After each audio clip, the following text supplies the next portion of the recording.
to order at 6 o'clock. And then we'll start with Curtis and the roll call. Ching. De La Cruz.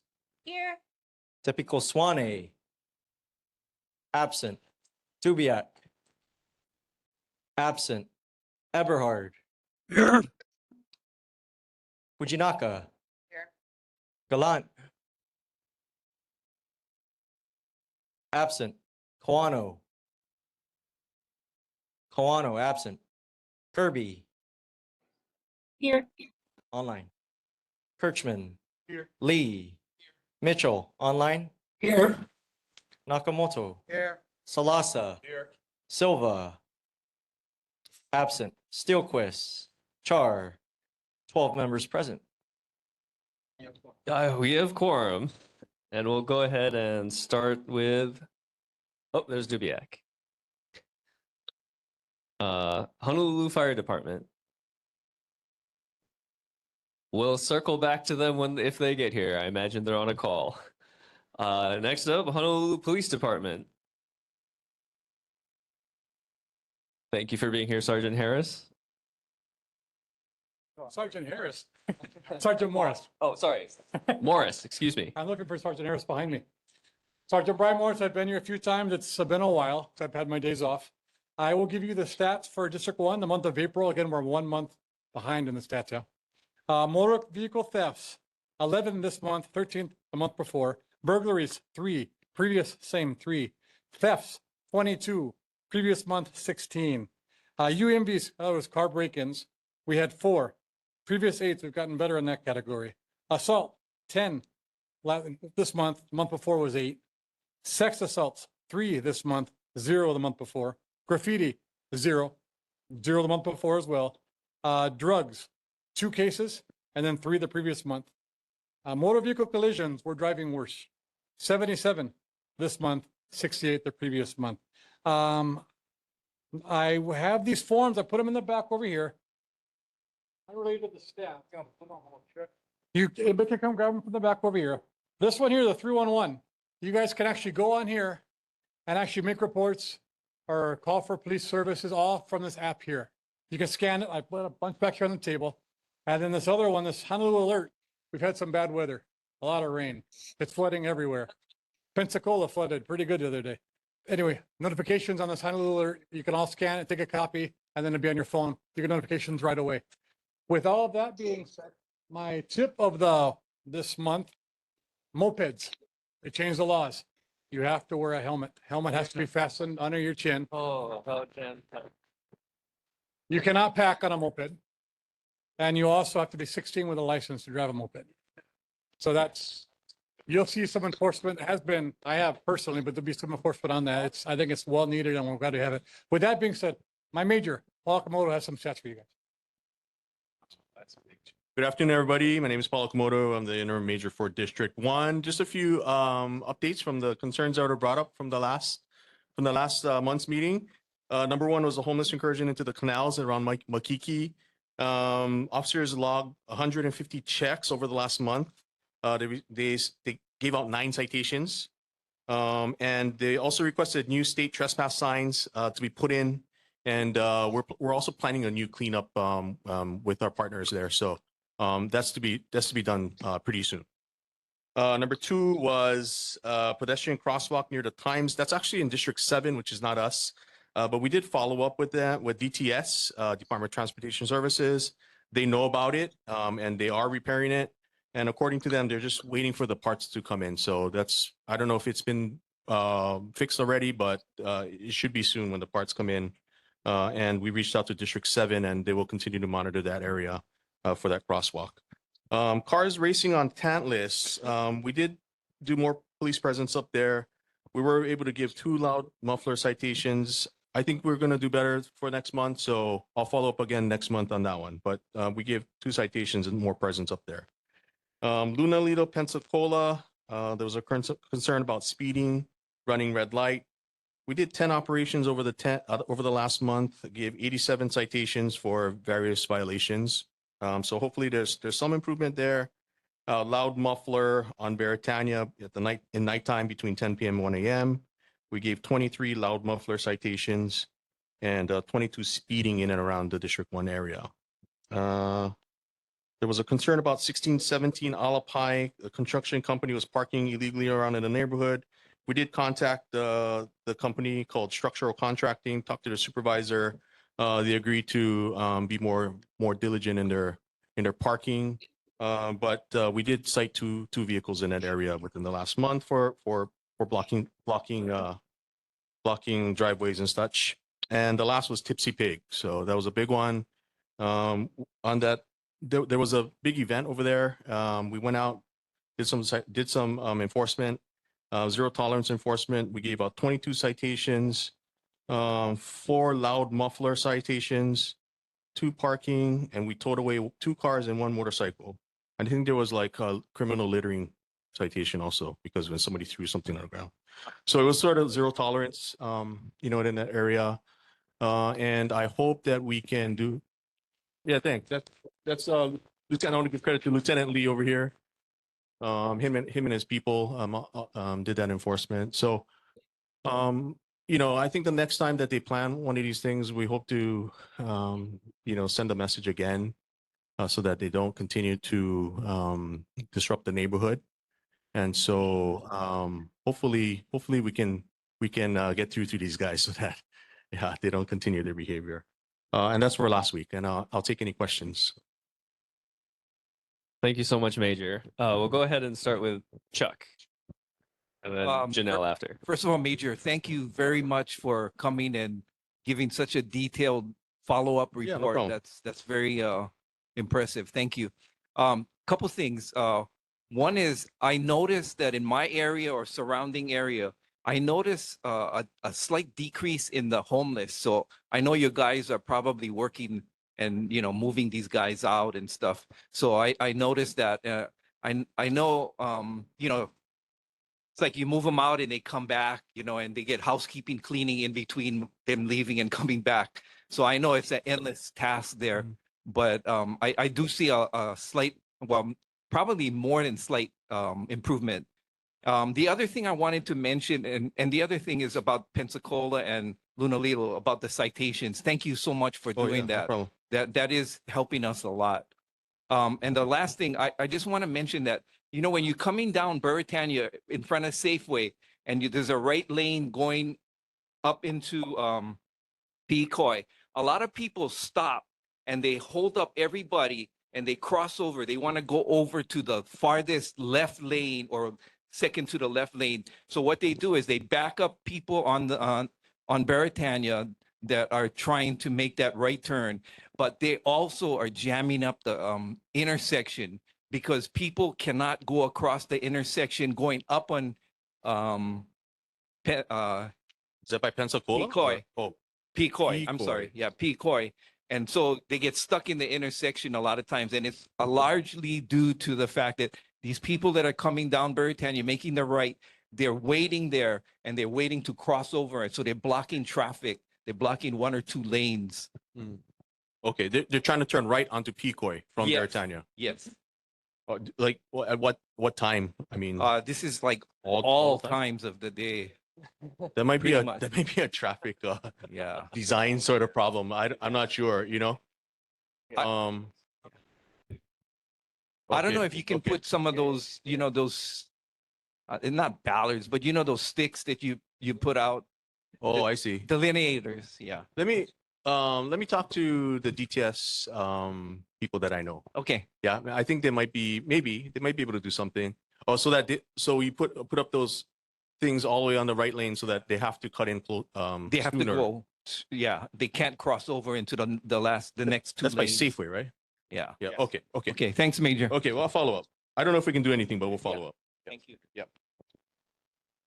Thank you very much, Chuck, for that. And Major. Janelle. Major, thank you guys so much. Also, thank you all police officers and law enforcement officials. Congratulations on your new chief, first and foremost. Thank you. I'm hoping that, that brings in new ideas and leadership with some of the challenges that you guys face with personnel. I did have some concerns that I did email to the District 1 email in regards to an overabundance of officers to a certain call and blocking state driveways. I was trying to go into work basically, and my concern is there was 4 police officer cars that were going to Queens, but ended up blocking the entranceway in regards to addressing the concern. Now, I understand that every situation is different, and we must also protect our personnel that are on the field.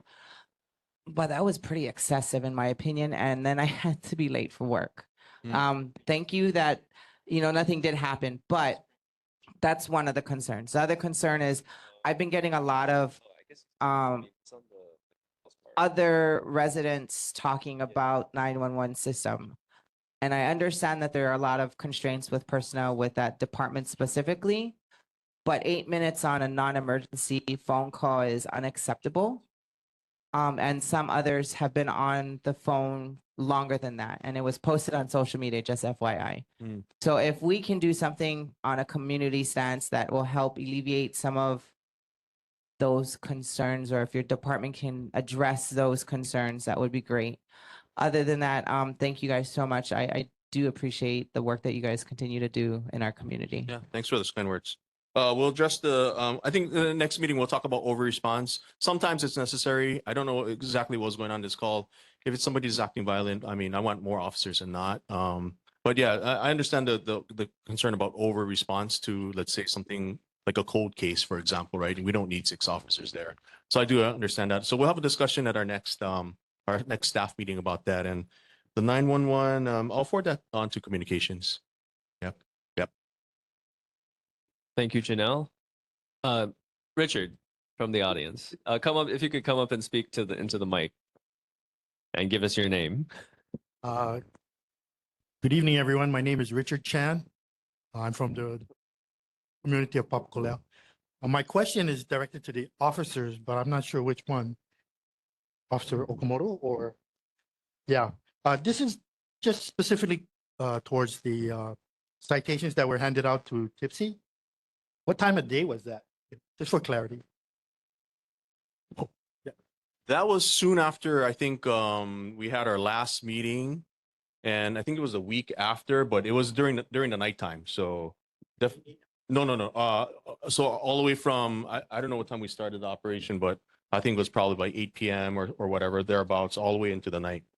Yep. Thank you, Richard. I'll recognize Adam first, and then, yeah. Adam. Sorry, about soon after our last time we met here, about 6, 7 o'clock in the morning on Pensacola Street, 2 groups of teenage boys, numbering about 12 or 13, had a street fight on Pensacola, and cops were called and came. I didn't see it. I was reported to me by many people in my neighborhood, in my street, and in my building. Apparently, one kid was out cold on the street, and the paramedics had to come and get him. So it was 2 groups fighting each other. Cops came, and then they all ran off, and that's all I heard about it. Could you elaborate or tell me what's going on? Yeah, I'm not familiar with that particular call. But yeah, I mean, I could check on it, but I'm not sure if we have any. I don't know if anybody made a police report too, especially if everybody ran. Yeah, it was it's concerning to me both that there's been no report of it that you would know of, and that you just can't have these kids. I know they're not gangs. Sure. They're wannabe gangs. Yeah, sure. But it's still just dangerous and frustrating for everybody living in the area. Okay. Understand. Thank you.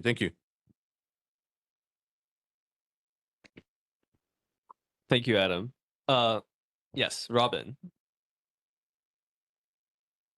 Robin McCurry, and my question is to you. On PE Koi going up, I had I'm campaigning, and I had a person come up to me And on Piikoi, there's 3 lanes that go to the freeway.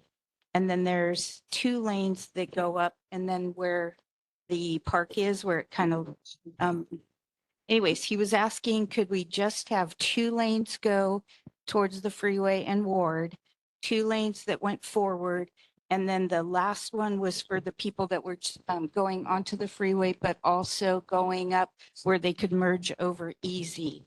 Could you possibly do a study or something on that? Yeah.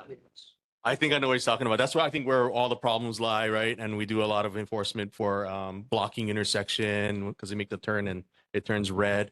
I think that's a Department of Transportation Services sort of question. I don't think we can really do anything about that.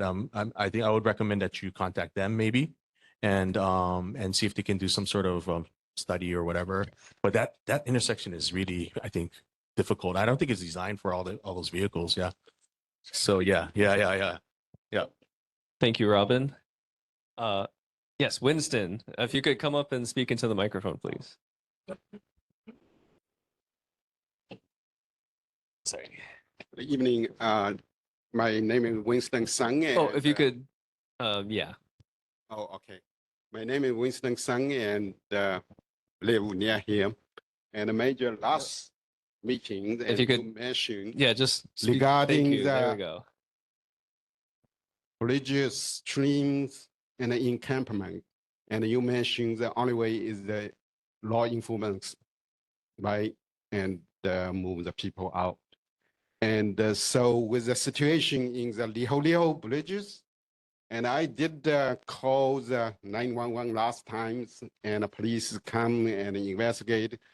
And I also created a ticket with the HNL 311, and they did a cleanup in April 23rd, case closed. But right after clean, they came back. So what we can do, or with this situation, keep calling 911, and or there's anything else we can help.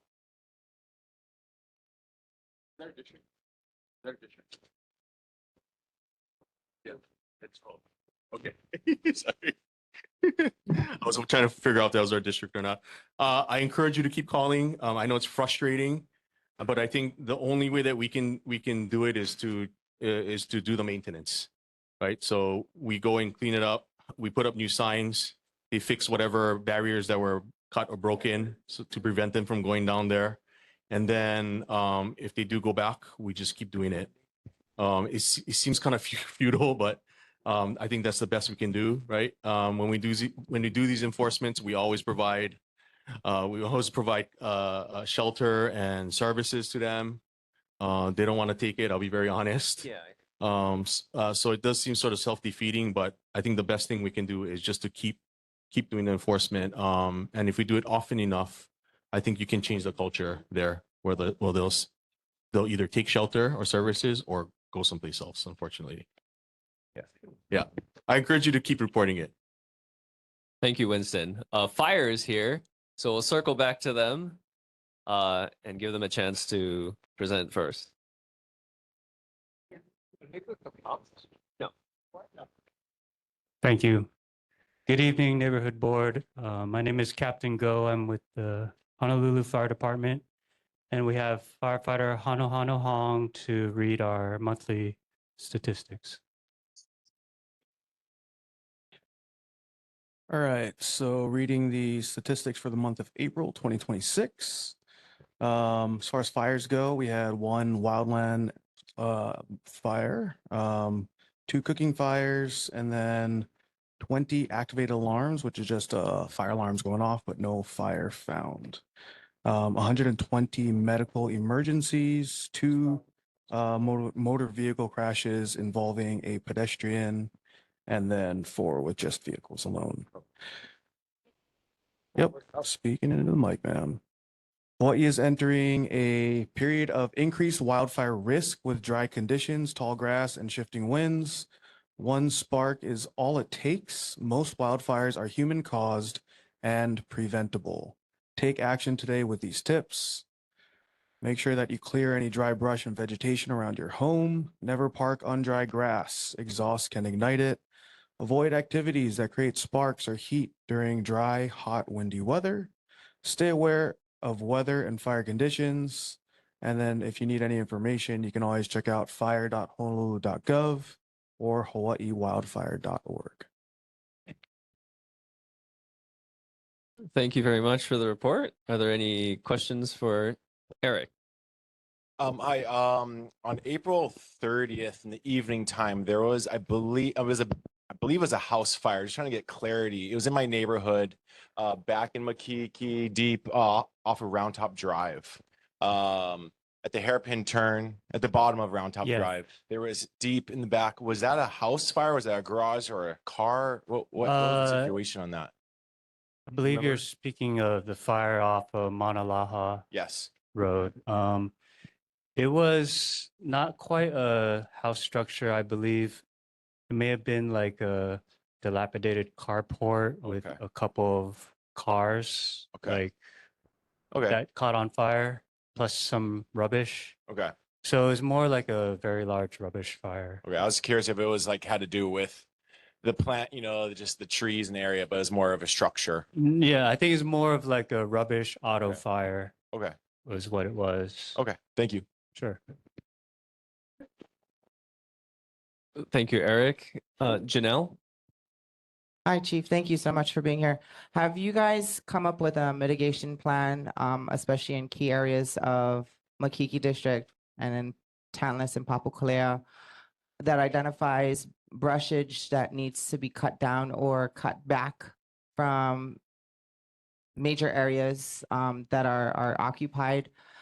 Because I know a lot of times, especially around Punchbowl, there's a lot of brushes, and since we've already discussed brush fires and those issues, has the department addressed with the other agencies to try to mitigate some of those issues before it becomes bigger?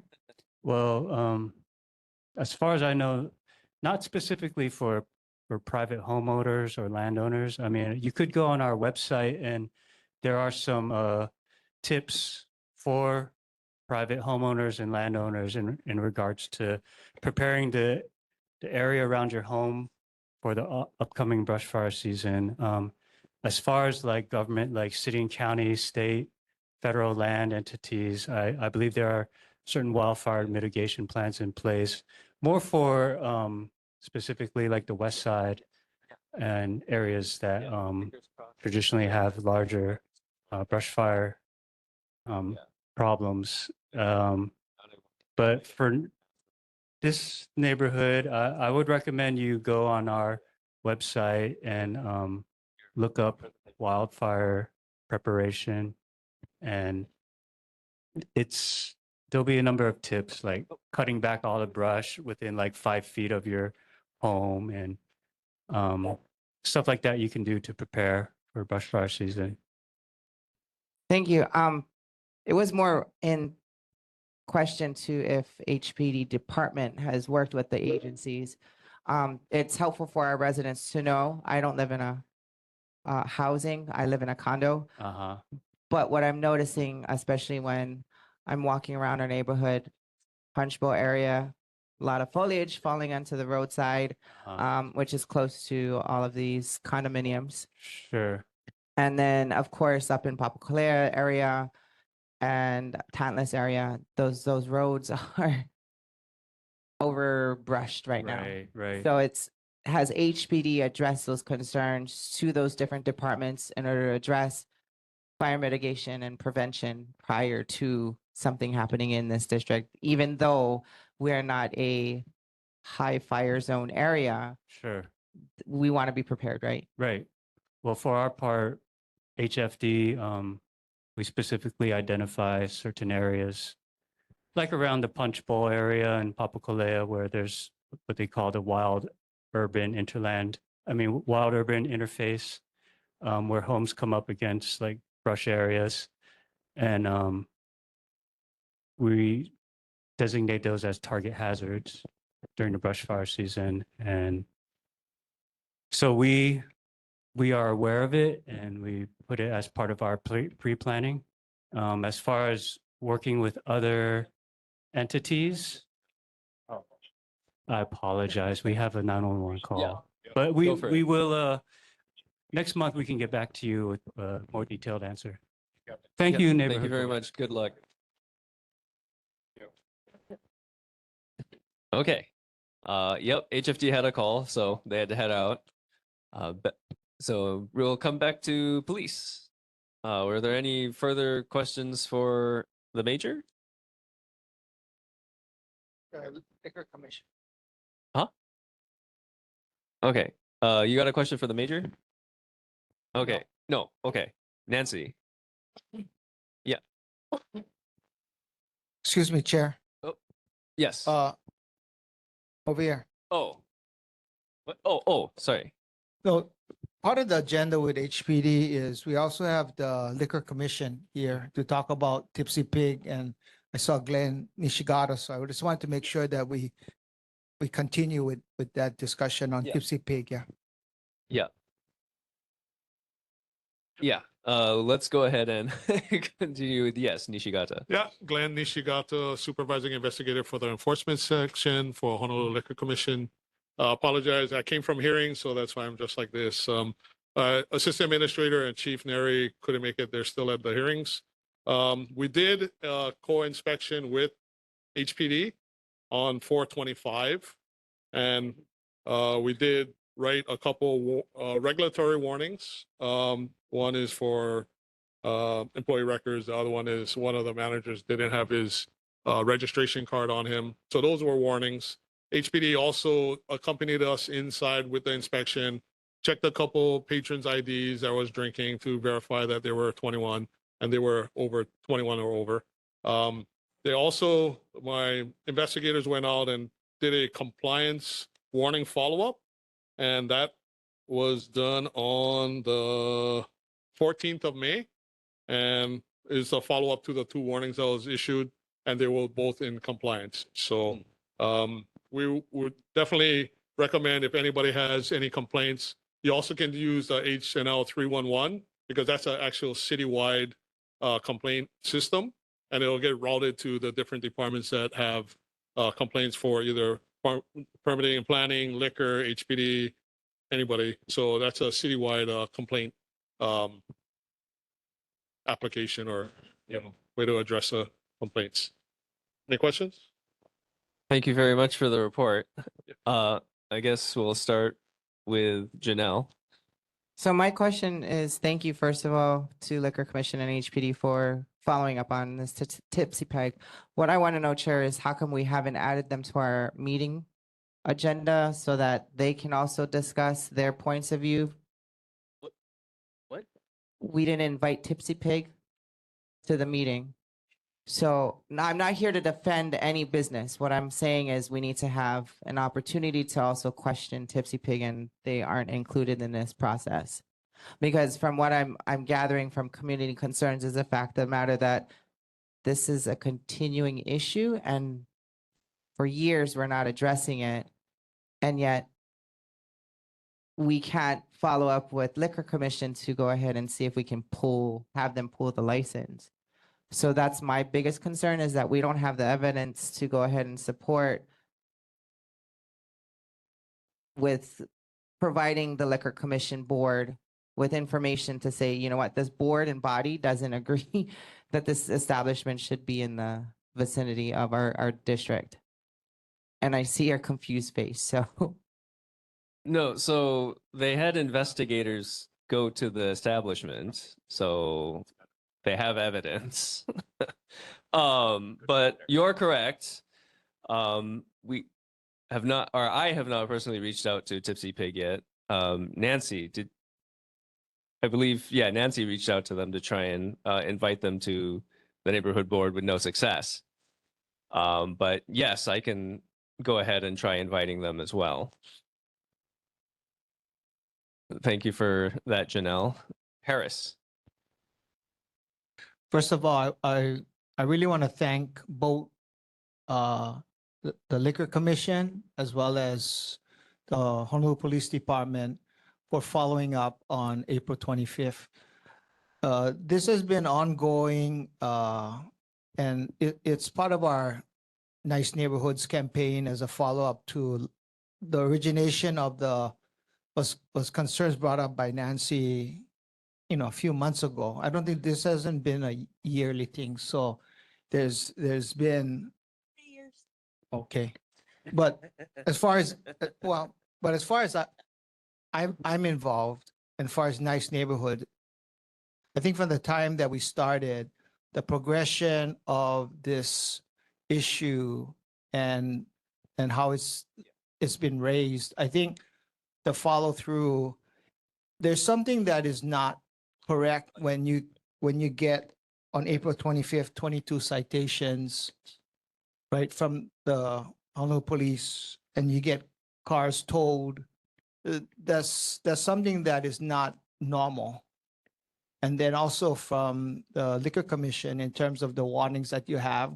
I know the first time we also noticed some other things that transpired. So definitely there's red flags that come up. And also there seems to be a sense of disrespect to the residents that live around that area that have to deal with it and feel afraid.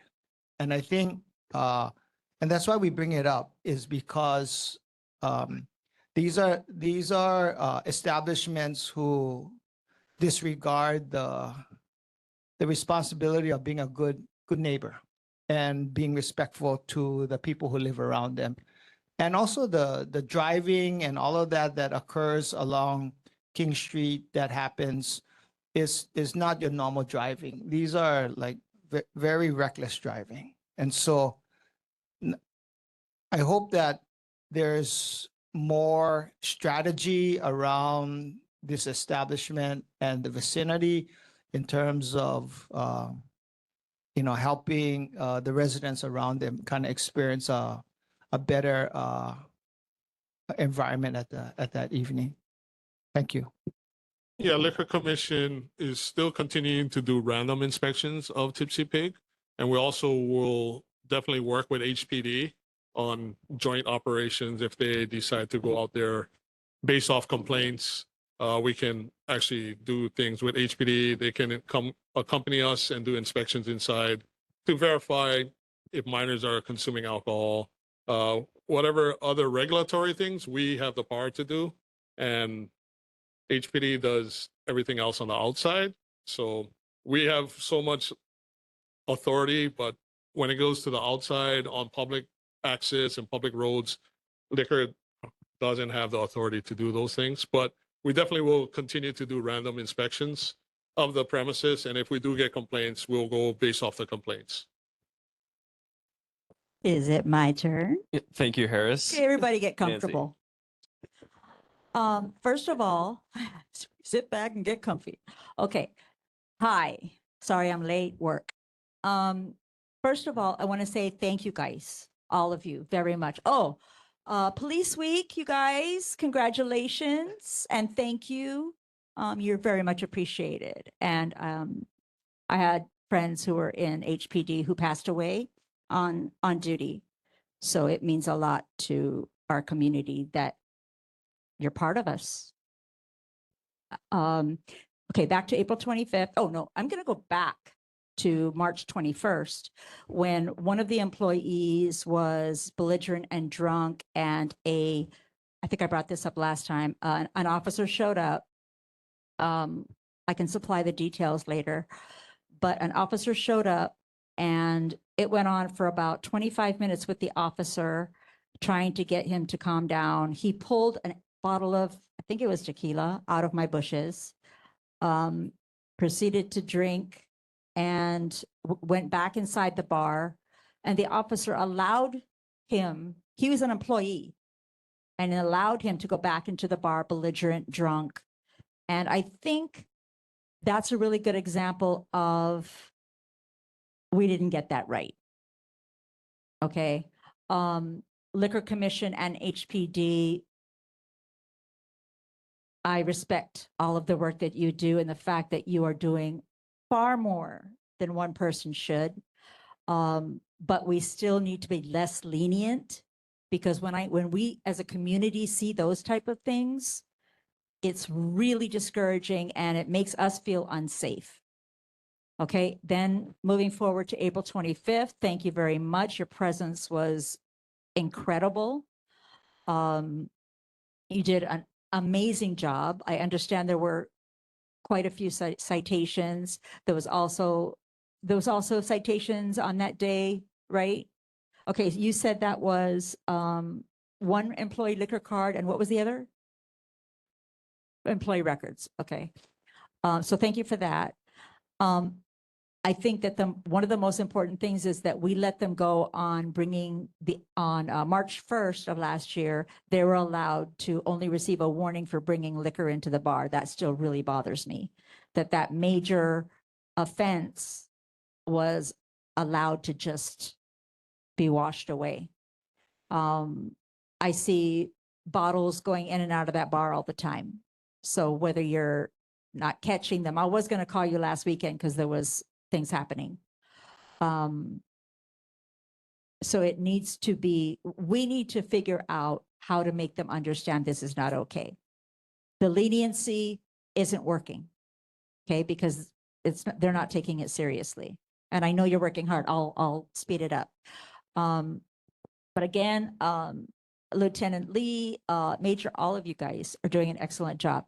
Last weekend, I have so much more, I have so much more, but I'm just going to skip ahead to last weekend. They were lighting off fireworks. I'm sure you heard about that. Some of you probably don't know about it, but the managers of Tipsy Pig claim to have not been involved, but I saw them. Okay, I came out as they were lighting. I saw the customers and I saw the managers at Tipsy Pig. I didn't see them light it, but I saw them with the customers who had the cake or whatever, the box of fireworks. So they came, and we have witnesses that I asked HPD to follow up with. I said, look, these people are saying that they saw these specific people with this cake in their hands and they saw them light it. And so I asked the officers to go and speak with these people, but they didn't do it. Because I'm peeking around the corner. I'm sorry, I'm watching. But I was seeing if there was the follow-up, and it wasn't there. Okay.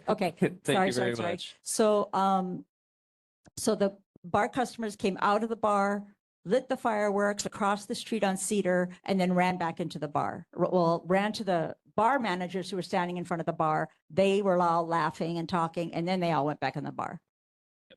Okay. Yep. I'll leave We'll it there. give the major a chance to respond. Thank you, Nancy. I'll encourage you to keep calling. We're out here in force. I bring all the district leadership, to these meetings. They can hear the frustration in your voice. And I expect them to handle it in a manner that's, in congruence with your passion, right? I think they should do zero tolerance enforcement. So please continue to give us a call. I suspect that they're going to change their social media presence a little bit. They're not going to, right? They're not going to tell everybody when their next big event is, right? Yeah. So, we're not going to know beforehand probably. But if they do have a big event, please don't hesitate to call 911. It's either going to be Lieutenant Lee or Lieutenant Padilla on duty. And they know, because we talk about it in our meetings, they know what they have to do. So, if the staffing allows, they should be going down there and doing zero tolerance enforcement. Okay, but because of these things, as my esteemed colleague had mentioned, both of them, this has been ongoing. I've been there 5 years. It got really bad 3 years ago. We've talked nice. We've asked nicely so many times I can't even count. You guys have been there. You've spoken with them. And it just keeps going. Last weekend is again evidence that they don't care. So we need solutions. We need to know how can we stop this? How can we ramp up enforcement. And it's not about you guys sitting out in front of the bar. You can't do that. Sure. But we, you know, what else can we do? Because they really don't care. The best answer I can give is we just do zero tolerance enforcement, right? And so that everybody, zero tolerance enforcement, and that everybody on the watch, on night watch, understands that this is a big problem, and then they are not to trivialize it and not do enforcement, right? They don't have discretion in that. And that the instruction is to do the enforcement if they see a violation. Sometimes they're not able to, right? I mean, like the fireworks, maybe it's difficult, right? I mean, we gotta have a witness. I know you said that you have somebody that saw it go off, right? Yeah, those are kind of, we have new laws on that, so it is a little bit easier to enforce. But the other stuff, I expect them to do zero tolerance enforcement. Lieutenant Lee is here listening to me talking about it. He understands that, you know, and we'll do whatever it takes. Please keep calling, right? And we'll try to provide the best service we can at that time. So I'm probably going to be turning in materials so that we can discuss their renewal license for June, because I think that that needs to be on the table, whether or not they should Sure. be there. If they're not a positive member of the community and they're more of a hazard, we need to deal with that. I'm not trying, it was never my intention to harm anybody's business or shut them down, but at this point, they've proven that they're not taking any of this seriously. So I thank you again on that. And I've got to bring up two more things, sorry. 1269 Beretania is vintage. It's a retail space. Vintage Harbor. Yeah, Vintage Harbor.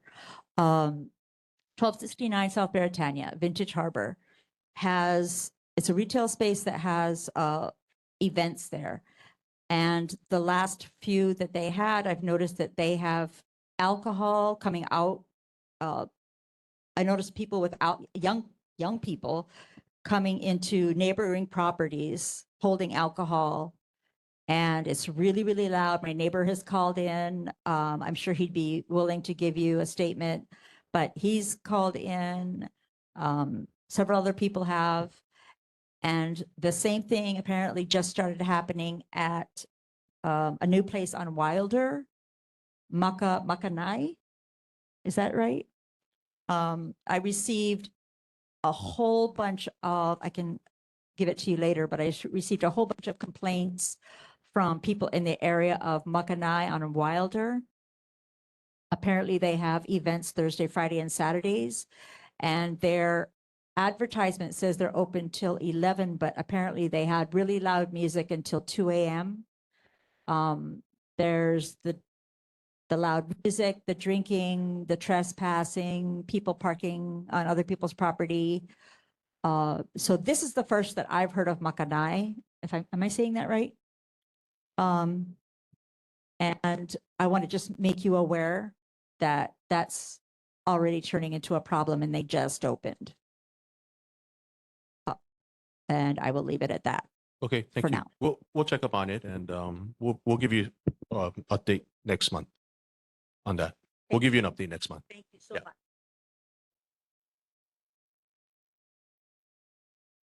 But at night. Okay, thank you very much, Nancy. I see Claire's hand up.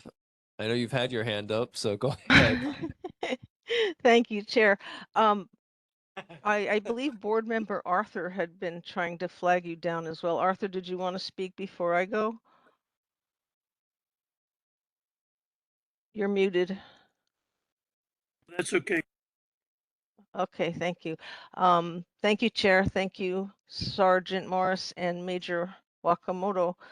Claire Santos, I'm the de facto hall monitor JPO at 1617 Alapai. Thank you for patrolling the area and issuing citations. The construction workers, you know, they're all just coming to do their job, but they drive and park like cowboys, and we have to keep the area safe because that's a very narrow street with no sidewalks, and adults, children, and pets are on the road. and we can't be having people endangering us.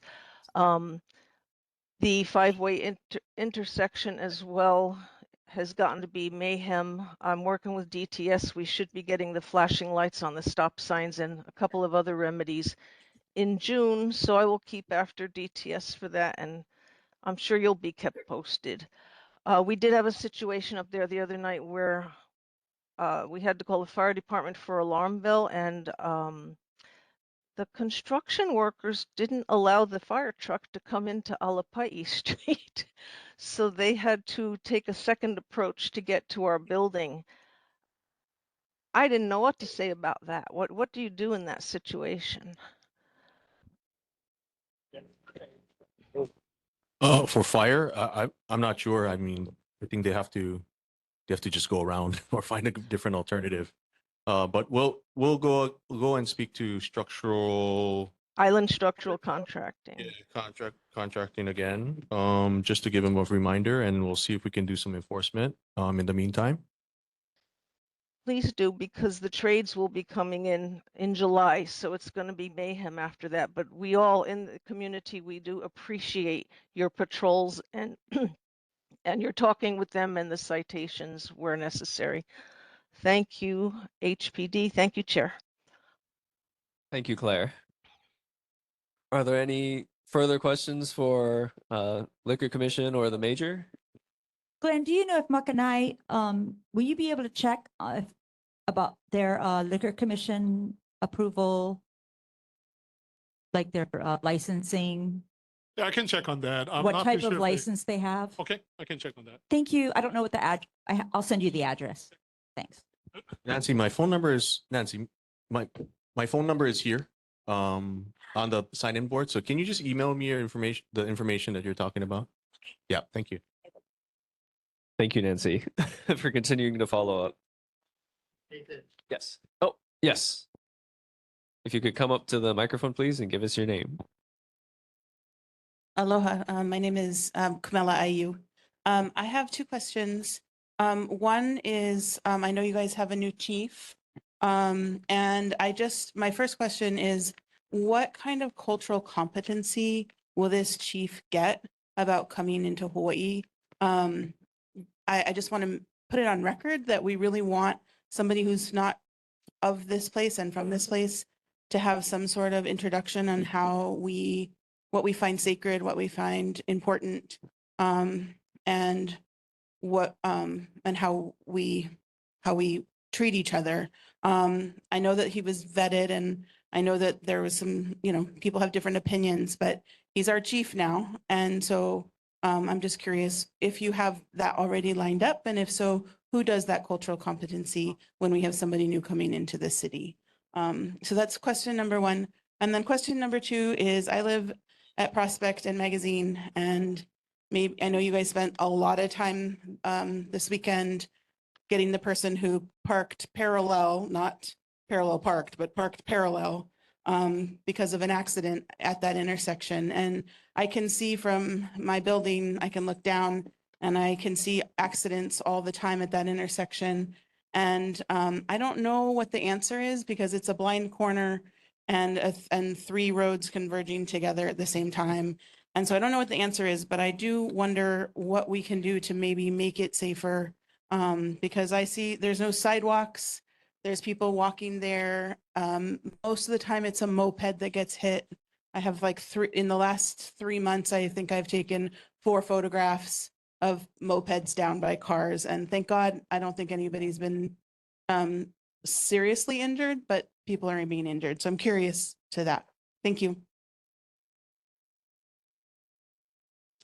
As far as the first question, I don't know. But I do know that the chief has local ties with his spouse. And so just the interviews that he's given, I think he is sensitive to those issues. But we'll see, right? And we're hopeful and I'm confident that the police commission made the right choice for chief. So I guess that's the best way I could answer that question.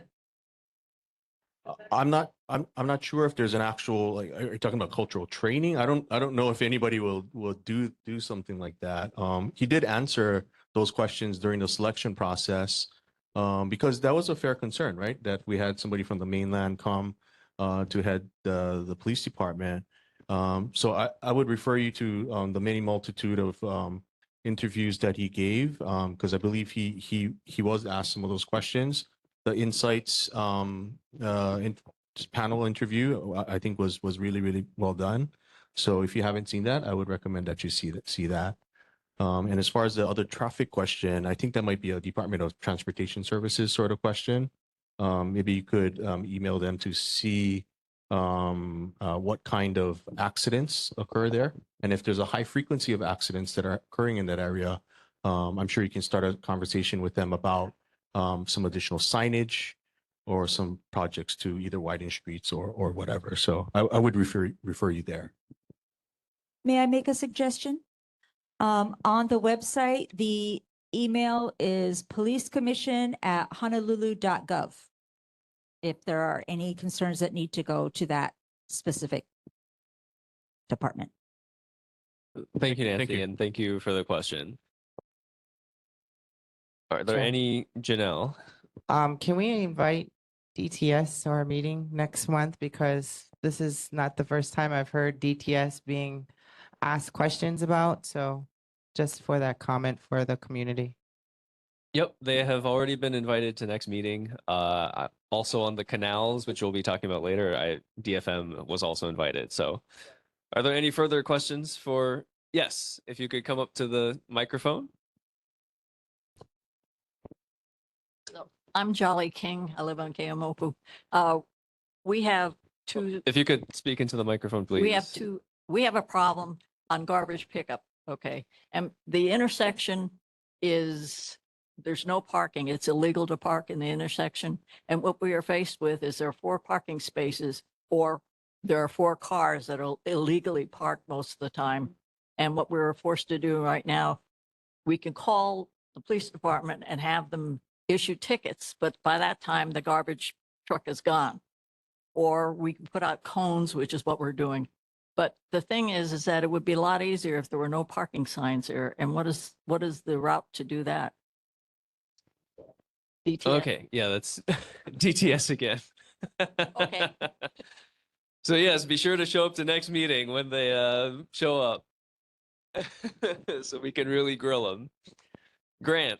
It also doesn't hurt to take photos and place it in the Honolulu 311 app. Yep. They will see to it sooner if you take photos of the cars parked illegally and ask for the signs and the paint to match. I can help you after.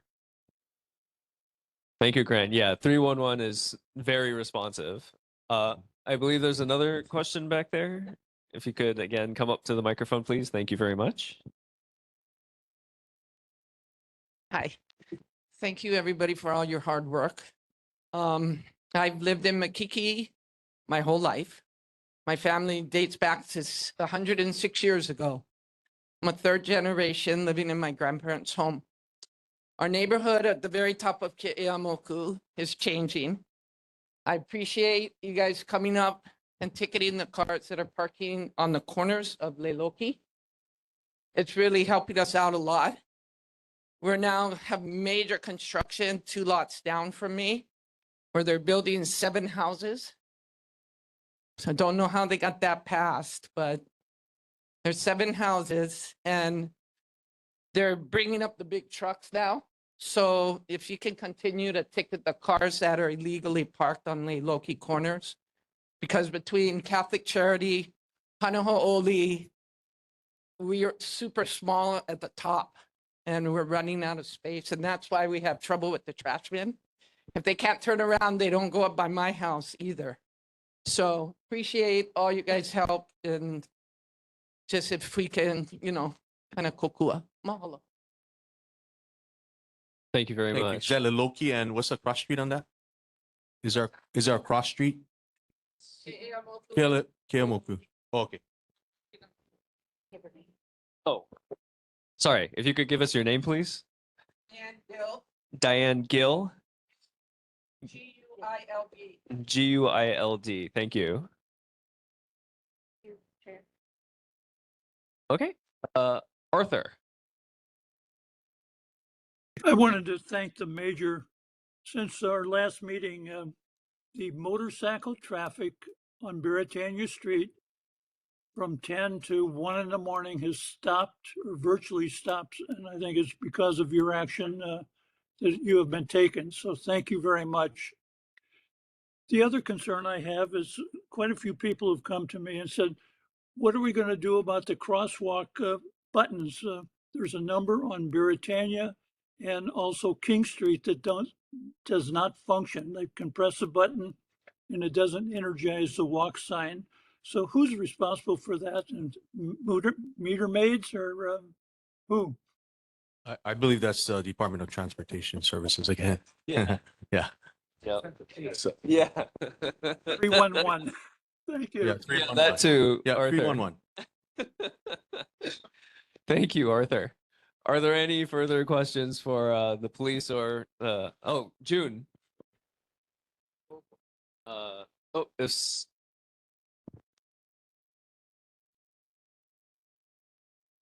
First of all, is it on? Okay, now I can hear. Does anybody hear dogs barking? if you could give us your name, please. Oh, sorry, June. Does anybody hear dogs barking in the middle of the night, like all night, nonstop?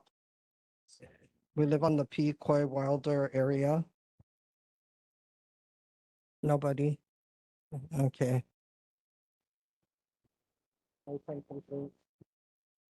No, okay. And then as for Makanai, I know the owner. She's a very young gal. Started out with just wine and, poo-poos. That was it. Then she said she was gonna start bringing in a DJ once a week. When she's open Thursday, Friday, Saturday, and it is, Nancy, you're right, it's till 11. And today on Instagram, I saw a whole line of people on the sidewalk on Wilder. But none of them were drinking. They were just standing. I guess, I don't know if they were in a line to get in or something, because I know there was a fundraiser. And it does turn into a nightclub. I've noticed that when I look on social media, because it'll pop up and I'll see it. But they do have a license, the liquor license. Yeah. I'm sorry, what was your name again? Makanais. No, June. Give us your name. Okay. I know your name, but everybody needs, okay. June, hi. Could you refer us to someone that, do you know the owner? I mean, you don't have to say it, but maybe you can just leave a note and we can send them a friendly email from the board and 'cause- just, welcome them to the neighborhood I and, did. Yeah. and then just ask for the noise, the help with the noise. I'll let them know, because when she first opened. No, if you could give us her name and we'll Oh, yeah, contact I'll her? give it to you after. Yeah. I'll give it to you after, but I did invite her twice to attend here, the board meeting to introduce herself. So that everybody knows about Makanai, And so she said, okay, but she's young. She's young, She's still like she's Okay. a surfer girl. Yeah, well, if you could please maybe you can give us her name and we can contact her and send a very friendly email and just, Yeah, I'll give it to you after. yeah, thank you. Thank you, June. Thank you, Nancy. Tom.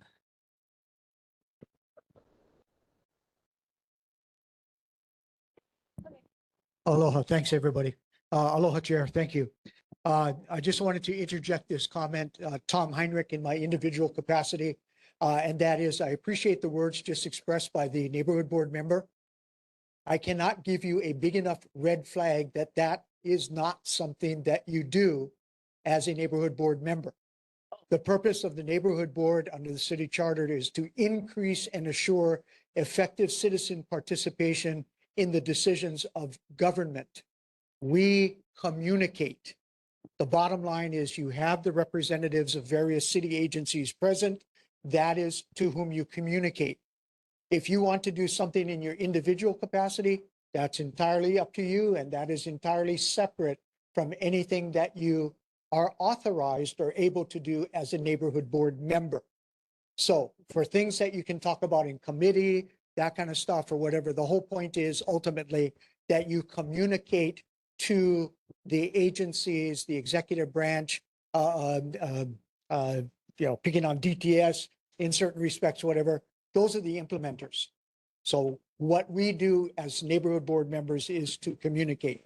So again, a caution to that. And certain statements have been made in a couple other recent neighborhood board meetings in which the same type of, you've got to take a look at the neighborhood plan. You've got to communicate with the neighborhood commission office, but that type of communication is not something that is done, particularly keeping in mind that the neighborhood board is a formal part of city government. Okay, so what we do on behalf of the community is to communicate to those who do have the authority to follow up. Thank you, Chair. Thank you, Tom. So that would be no emails to the Tipsy Pig or to any of them, is what he's saying. Don't offer to do something for a member. We'll not do nothing for a city. But yeah. Yeah, thank you, Tom. We'll reach out to Mark and I, and we'll see what kind of conversation we can spark up with the owner over there. Yeah. Thank you, Major. Okay, are there any further questions for police? I would like to move on. We have spent an hour here, but we have the Major and Liquor Commission, so yeah. Arthur, your hand is up. No, nothing. Okay. All right. Well, thank you so much, Major, for bringing you and the whole team out. Thank you very much. We'll see you guys next month. Thank you. For sure. With a follow-up. Thank Have you. a good night. And thank you very much, Mr. Nishigata. Okay, moving on to Board of Water Supply.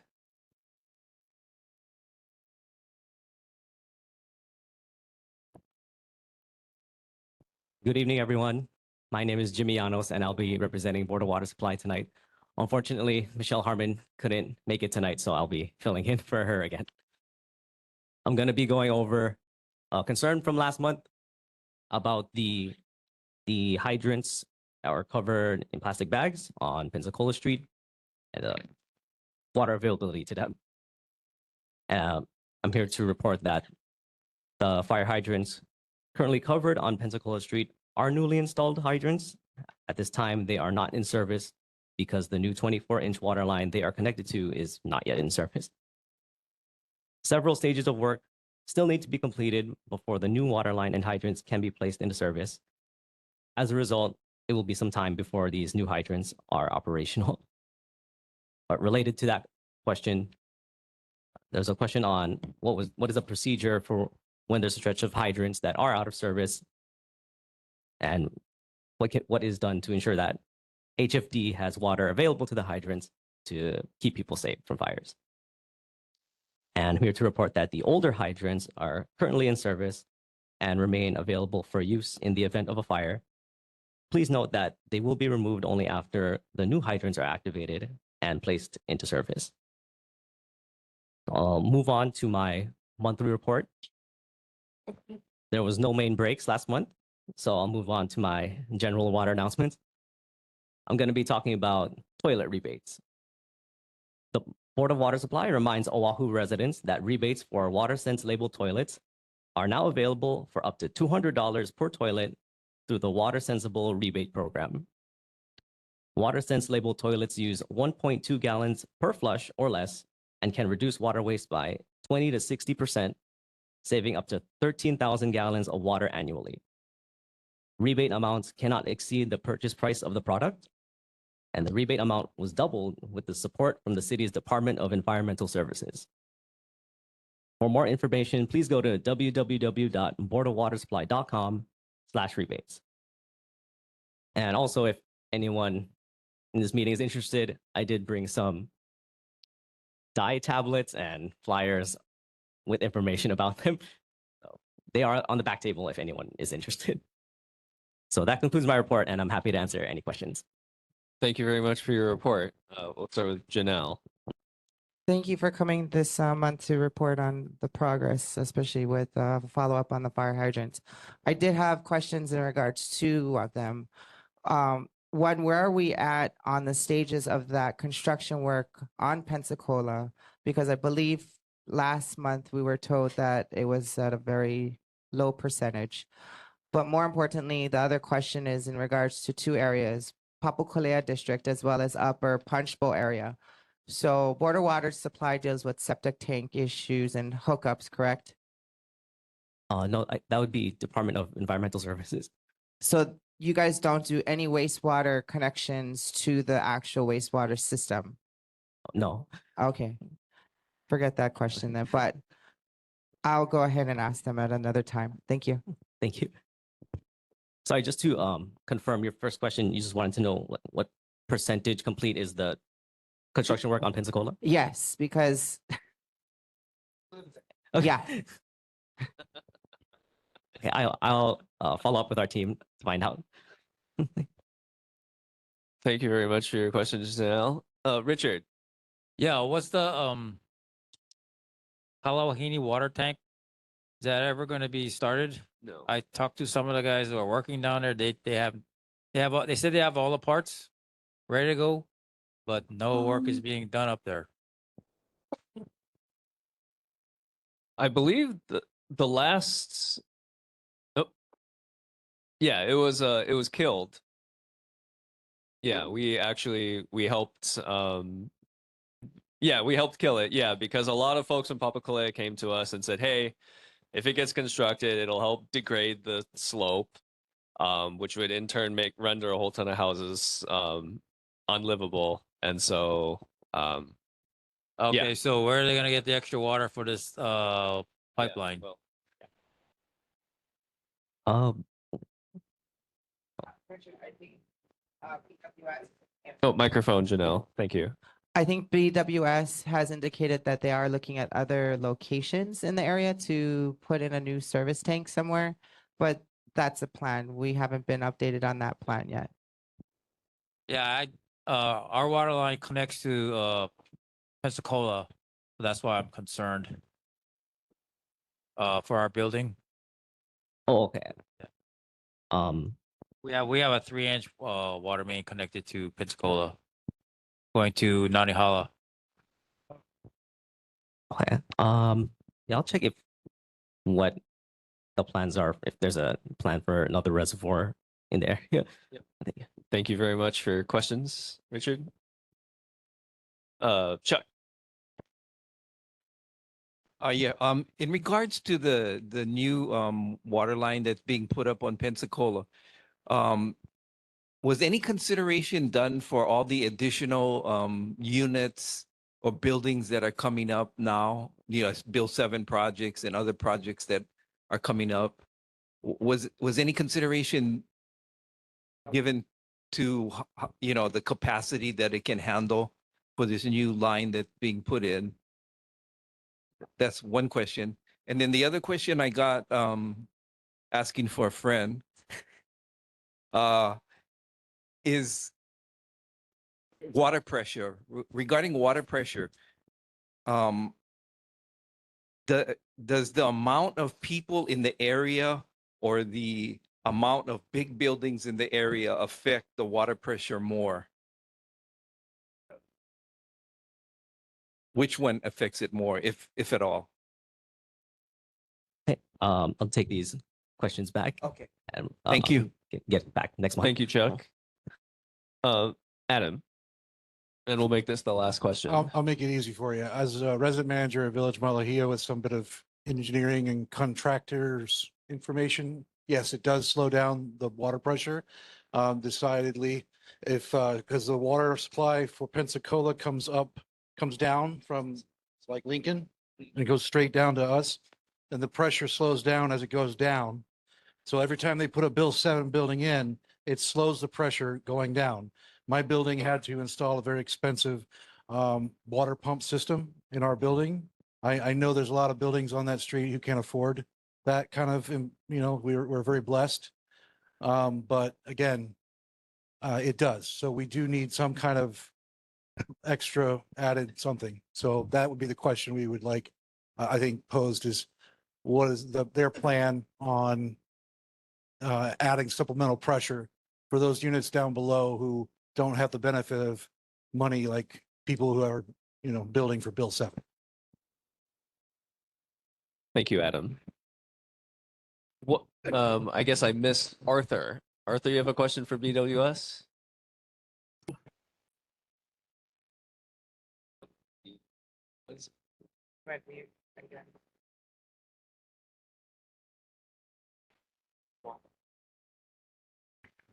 Oh, okay. Thank you, Arthur.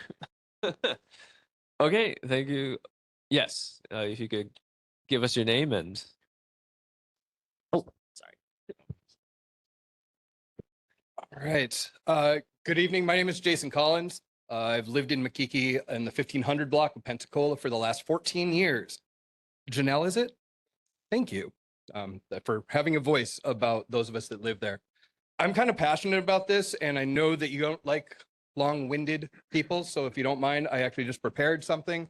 I'm going to read for you. So aloha, Chair and board members. My name is Jason Collins. I've lived at the 1500 block of Pensacola for 14 years.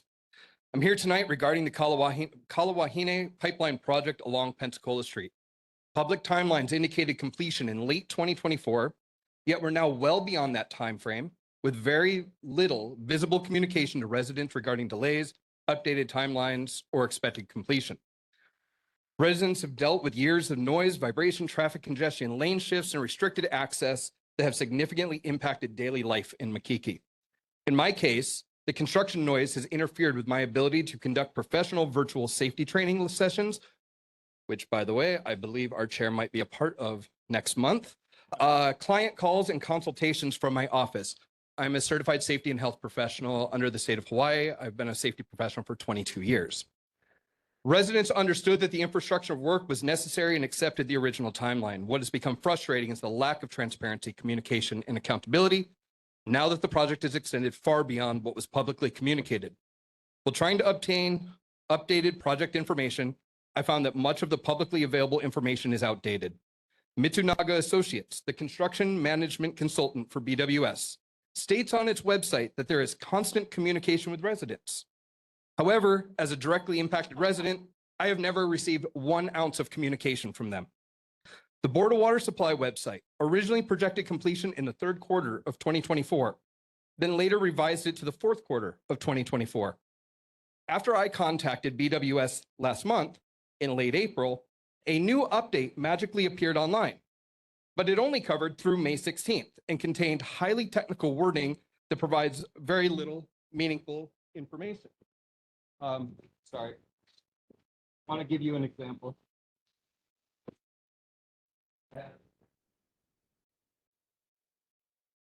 For example, for that week, I don't know what EMH construction STA 31 plus 97 is, but I know that that's Andy's crew's responsibility. The Board of Water Supply website, in an email response, BWS also stated that project updates are provided during Makiki neighborhood board meetings. However, after reviewing meeting minutes all the way back to January of 2024 through March of 2026, I found only 1 recorded discussion regarding the project process or progress. At the March 2026 meeting, Chairman Char asked, how far are we? What's the progress? And at that time, it was 54%. Despite construction having started in 2022, at the same time, BWS stated the revised completion date is now March of 2027. If it's been going for 4 years and only half done, that would put the end date closer to 2030. I respectfully ask that the board request regular monthly updates. I'm glad we can all get a rebate on our toilet, but I'm honestly ashamed at the updates that BWS is, lack of updates that BWS has provided. I would ask that attention, also, this is just a separate item, because if you know Davenport Street on Pensacola, that's actually right the intersection that I live at.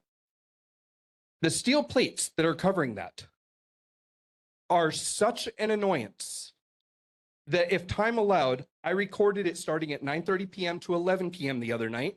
And I thought I would just play it in the background so that you could all hear it.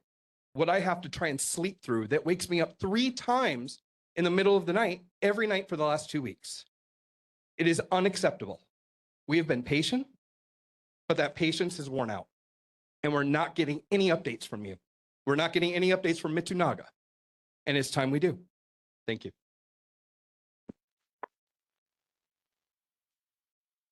Thank you very much for that. That's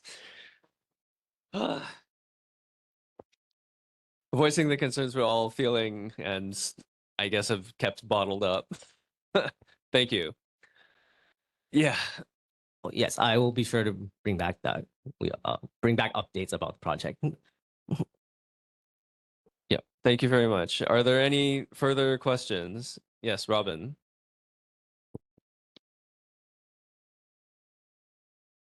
I need to say my name again? Okay. My question is the roads also for the traffic. I mean, it feels like you guys are working in this little area, but you're all the way almost up to Wilder blocking it off. And we also have the new condominium that has had trucks on that road blocking. Robin, if you don't mind Oh, speaking sorry. into the microphone. Thank right. you. There, I'll be a rock star. Anyways, so I can turn. So they are, I mean, do you guys need all of that space to, I mean, because you're working over here, but all the way over here is where the cones are.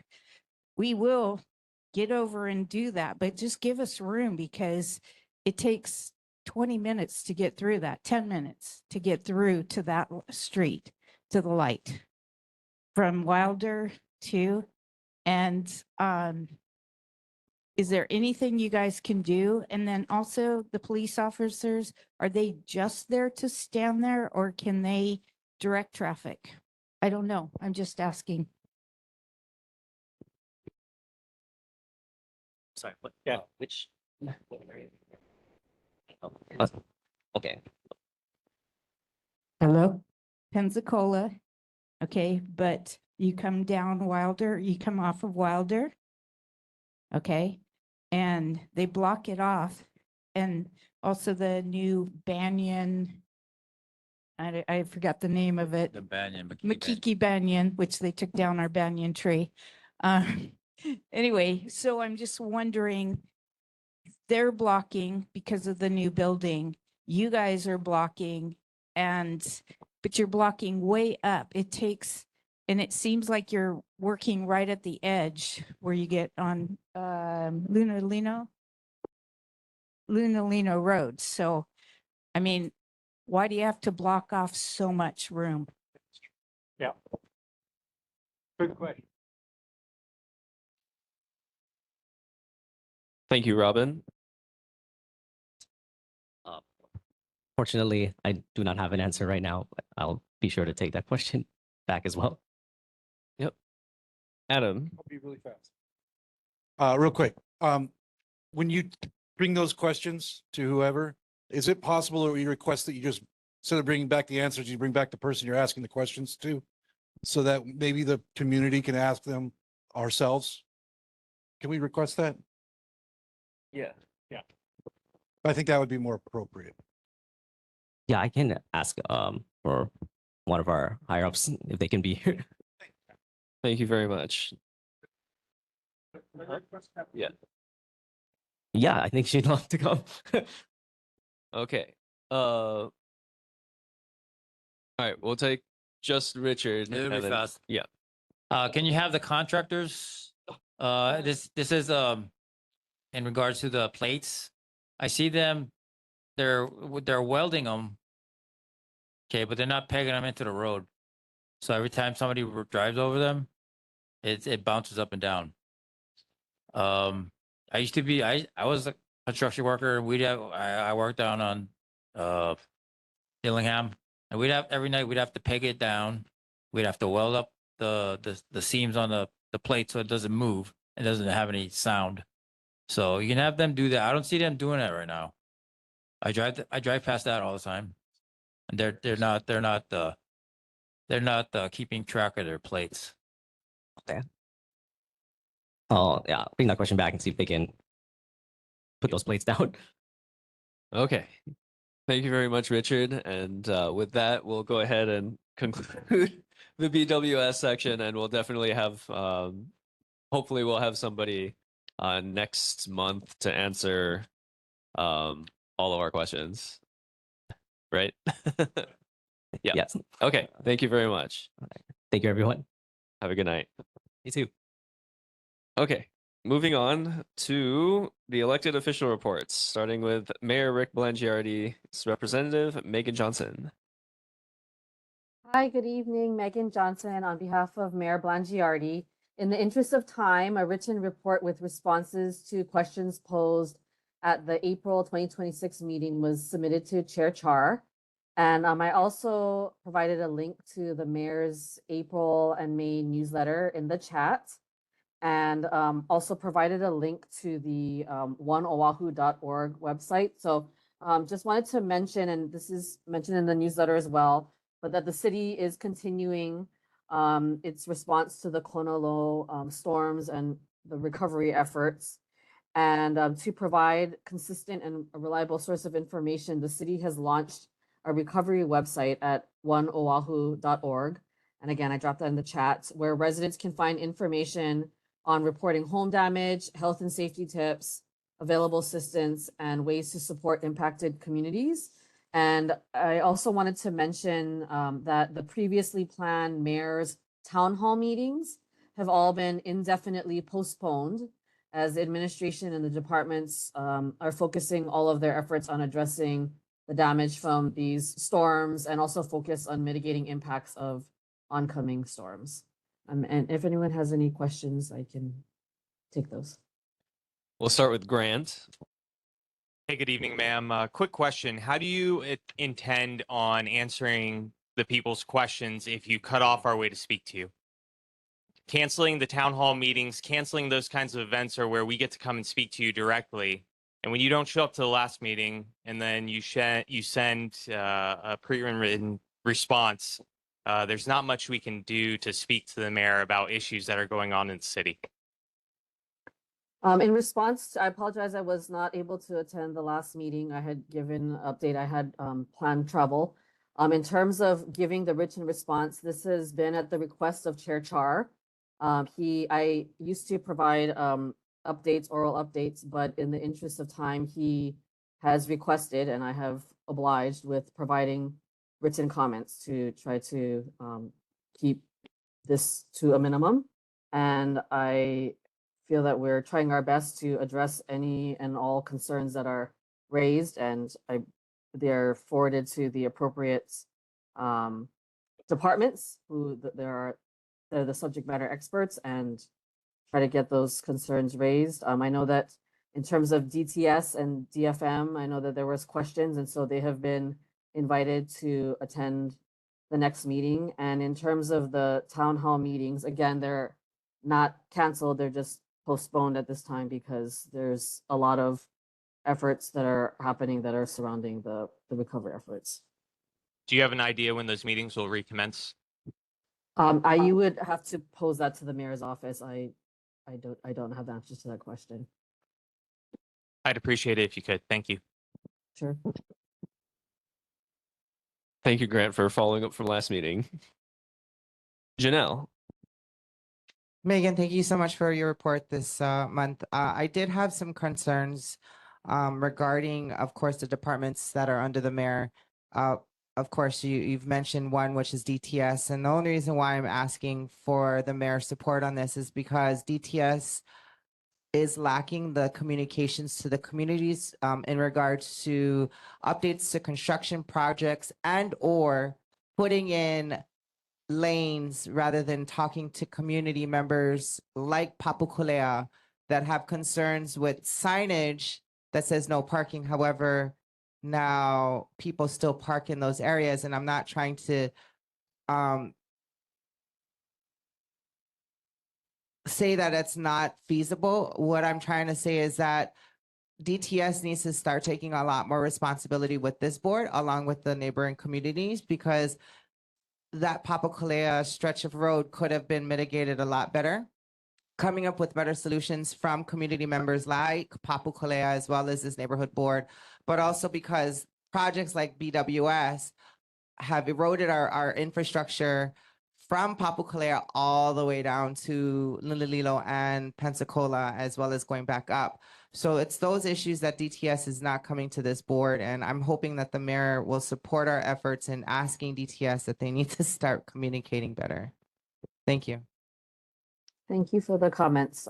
Certainly, yes, I will pass your comments along. And as I said, we have invited representatives from DTS to attend next month's meeting. So thank you. Thank you, Janelle. Richard. Yeah, I also brought this up. Iolani, there's no parking signs all the way up and down Iolani, and there's still cars parking down there. I brought this up with the forgot how I brought this up with. But I did bring it up, and if they're gonna allow people to park there, just take down the signs already. I mean, it's getting ridiculous. That's my comment. Thank you. Okay, Thank you. in response to that comment, I don't think anybody from HPD is there anymore, but I believe that's more of a enforcement issue. I understand that the signs are Department of Transportation signs, but in terms of the enforcement, once the signage and the curb markings are up, that is, my understanding is that is a police department responsibility. Okay. John. Yeah. For the mayor's representative, why don't you have the questions we were asking given to him and you can bring the answers back rather than passing it on and passing it on? We want to know about the water. We want to know about the traffic. We want to know about all these things that are happening and passing on. Well, I talked to somebody, they didn't talk to me. That's not the answer we want. We want the mayor to get back to us.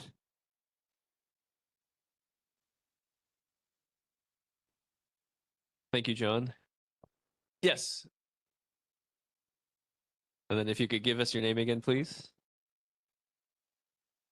Diane Guild, Guild. At 2006, a lot has sold for the 5th time. They are now getting approved for their building. They're starting house number 3. They're putting 7 houses on the lot.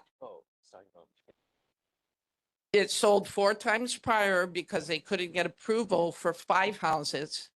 And now we have 7. I get the feeling of the vibration. I live in a 106-year-old house, and let me tell you, it rock and rolls.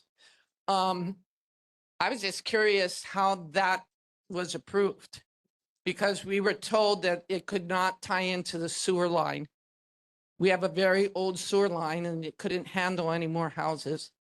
So I was just curious how a permit was given to this woman to build 7 houses. Thank you. Thank you for the, excuse me. What's that? If you could please provide to the chair the ad, you don't have to speak it out loud, but if you could provide to chair the address of the specific property and I don't care. It's 2006. Oh, 2006. 2006 KL Moku Street. Above, Okay. we're at Narrows. You'll see it. There's a lot of excavators. Okay, I will pose the question to Department of Planning and Permitting. Are there any further questions for the mayor's rep? Richard, and if you could give us your name again. Sure. My name is Richard Chan. I'm from Papakolel. And thank you, Megan, for listening to my concerns here. My beginning question is actually just a statement. Reviewing what we talked about last month, you said that you would have a team out there evaluating the traffic conditions. And so if you are, then that means you're aware of the conditions being very bad. In fact, in certain times during the day, it's critical. meaning the traffic extends from our Hawaii Limo and the Hoa intersection all the way to Hawaii Limo, Lusitania, and up into Papakolea. Now, with that said, that was my statement. The other part is, ooh, senior moment. Okay. The other part is, I have a lot of people, constituents in my community that are willing to testify when you guys are ready to talk about restriping Hawaii Limo. Currently, all the striping that's there is being violated on a monumental scale. So much so, I don't think speeding is a big concern anymore. It's traffic congestion and people losing their patience. So if we're gonna wait for the repaving to happen to restripe it, we may incur more damage before that happens. So I'm just voicing my concern that maybe we need to look at this situation sooner than later. Thank you. Thank you. Thank you, Richard.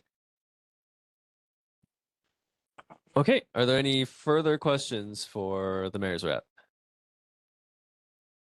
Seeing none, thank you very much, Megan. Thank you. Have a good evening. Okay, next up we have Councilmember Scott Nishimoto's office.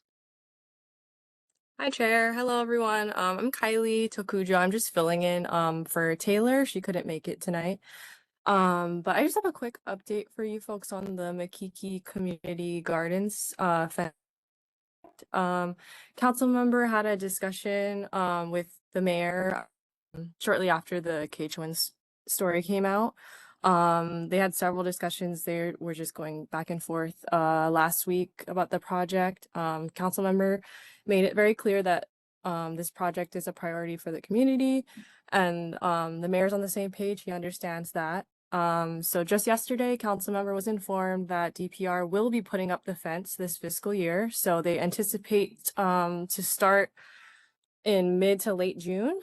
And council member has been in close contact with Amanda Kirby of Makiki Community Gardens. So she's been updated on this as well. And yeah, that's the update that I have for you folks. If there's any questions, I'm happy to take them back to council member, and I can have Taylor report back with more information at the next meeting. Thank you very much, Kylie. Janelle? Thank you, Kylie, for your report. Can you please ask the council member, besides the fencing that is important for the community garden, the lighting in that area, especially around the restrooms, is not safe. So they should have also addressed that issue as well. But also, one of the bigger issues now, council member Nishimoto supported Bill 7's adjustments. We just had a new building on Wilder in Pensacola. They did not take into account, and this is not a fault of the contractors, but we weren't involved in that process of discussion with traffic infrastructure. And my biggest concern is now there are 90 units in that building. However, there are probably about 20 stalls. I understand that we want to support more public transportation, and the bus is there. However, it's not as frequent. So those are kind of the same issues that we're having. The other issue, though, is that we're having another building up on Alapa'i that is coming up. There is limited to no bus stops next to that building. So that puts residents in that area at risk safety-wise, because again, there is no sidewalk. So if you can ask the council member to look at Bill 7 again for zoning, as well as the issue of the type of environment that we're living in for new condominiums, then maybe we can have a better discussion how to solve this issue with affordable housing, as well as more units that are needed for the district. Okay, got it. Thank you. I'll take that question back to council member. Thank you, Janelle. Are there any further questions for the council member? Seeing none, thank you very much, Kylie. Chair, I'm still online. Oh, I'm sorry. I did not see you, Claire. Claire. Thank you, Chair. Hi, Kylie. I just wanted to clarify what Janelle is saying. We are for 4 years now on top of that 1617 Alapai. We are all, and all legislators are very well aware that there is no shopping, no jobs, no transportation, no nothing up there. No one knows why a Bill 7 was passed up there. We're basically stuck with it, and they're going to put maybe 10 parking stalls for 53 units, just as the Makiki Banyan has, I think, 32 stalls for 19 units. But this one up here is just a travesty. This is the worst of the worst for all of Paul Lamb's projects. It doesn't belong here in any way, shape, or form. But we are dealing with it the best we can up here. But everybody's aware. So thank you. Got it. Thank you. I'll definitely pass that along. Thank you, Claire. Robin? Robin McCreary.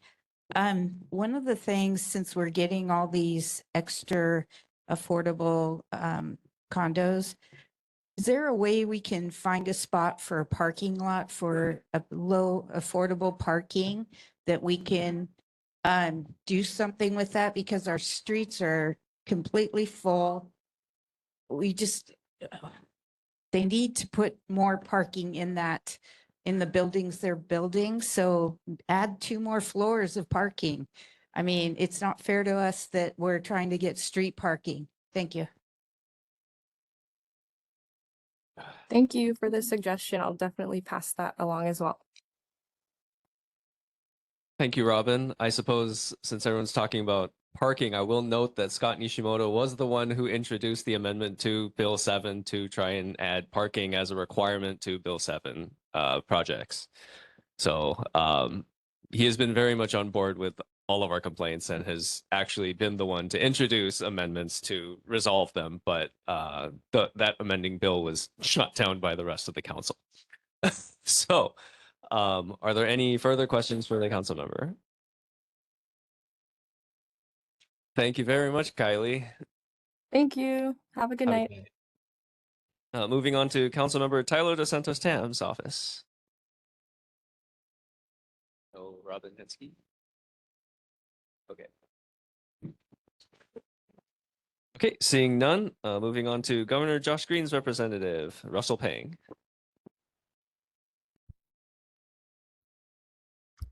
Okay, good evening, everyone. Didn't think I'd come up this quickly. I did submit some responses to questions that were raised in the last meeting. I submitted that to Chair Char yesterday. So you can see that. And in addition, I added some announcements, and I'll go over a few of them here. Oh, one of the questions that I did want to talk about that came up after the meeting that Chair Char brought up with me was some of the neighbors had raised concerns about Makiki Cemetery with some fallen branches and fallen trees following the Kona low storms, as well as in particular a Keawe tree that is obviously damaged. After raising that issue or bringing that issue to my attention, I contacted the state's cemetery office, and they sent out their manager to take a look at the property. And definitely that Keawe tree does need to be removed, and there are some branches that are still on the cemetery grounds that were not, the crews were not able to get to all of those following cleanup from the Kona lows. They will be scheduling a time to go out there in June. So if you be patient with us, we will be getting out there within the next few weeks. Also relating to the Makiki Cemetery, the Department of Accounting and General Services, which oversees the state's 8 cemeteries, is conducting some surveying to determine exactly where the property lines are for these cemeteries. They will be conducting some surveillance via drones, and that for Makiki Cemetery, that will be conducted probably next month. I don't have an exact date, but we did want to make the community aware that if you see a drone over Makiki Cemetery, and you see some workers in that area, that's what they're doing. They're trying to get make sure that they know exactly where the property lines are. Some announcements I want to go over. The legislative session is over, and the governor is currently reviewing, close to maybe 200 of the bills that the legislature passed. He is asking the community to, if you're interested, you're please invited to submit comments on the bills that were passed. He is reviewing the bills and determining whether to sign them into law or to veto them. I put a link to where you can submit comments in the chat room, as well as a link to all of the bills that were passed that the governor is still reviewing in the chat room. So please take a look for that. Memorial Day is coming up, and the State Department of Defense would like to request the public's assistance in helping to honor our fallen service members on this Memorial Day. The community members are invited to donate fresh flowers or fresh flower leis for the upcoming Memorial Day ceremony at the Hawaii State Veterans Cemetery in Kaneohe. The goal, of course, is to place a lei on every cemetery marker, just as it is over at Punchbowl. Fresh flower leis and donations will be collected this Saturday, May 23rd from 10 a.m. to 2 p.m. at Windward Mall's center stage. I know the city is also doing this, and they've got various drop-off points throughout the city, and definitely a tradition that we honor our fallen service members. Finally, I think I'd like to discuss give you an update on some resurfacing projects that will be taking place in the Makiki neighborhood. And I told the chair that I wouldn't have an update, but I just got that update today. So let me go over just some of the details. I don't have all of the details yet. Again, I just received this today. But the Department of Transportation will begin a new H1 resurfacing project going eastbound from the Miller Street pedestrian overpass all the way to the Kapiolani on-ramp. Now, a couple of years ago, that corridor was resurfaced. This project involves a few other things, including resurfacing of on and off ramps, resurfacing of overpasses, some of the frontage roads that run parallel to the freeway, as well as improvements to guardrails, street lighting, signage, etc.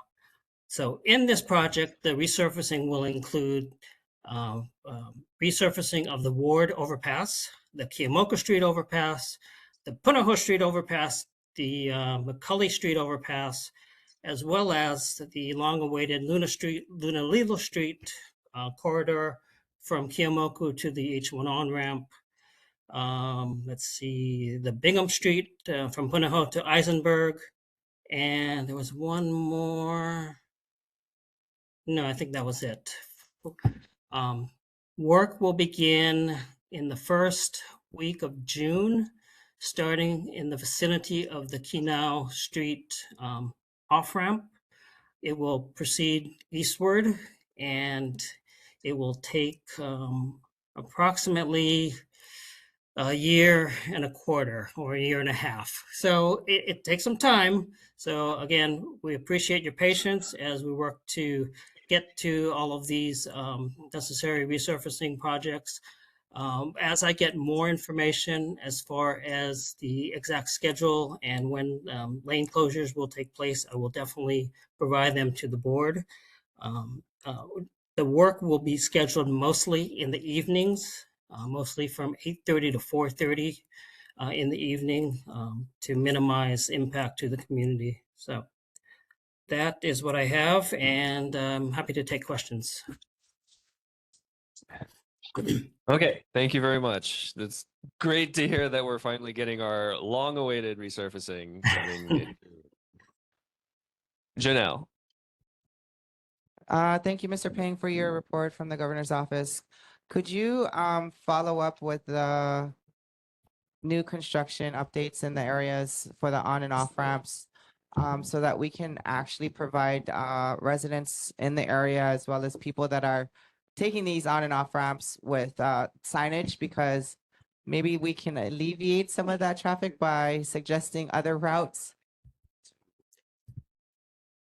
Yes, Janelle, thank you for that. As we finalize the construction schedules, we will put out notices and then also provide recommended detour routes to avoid those closures.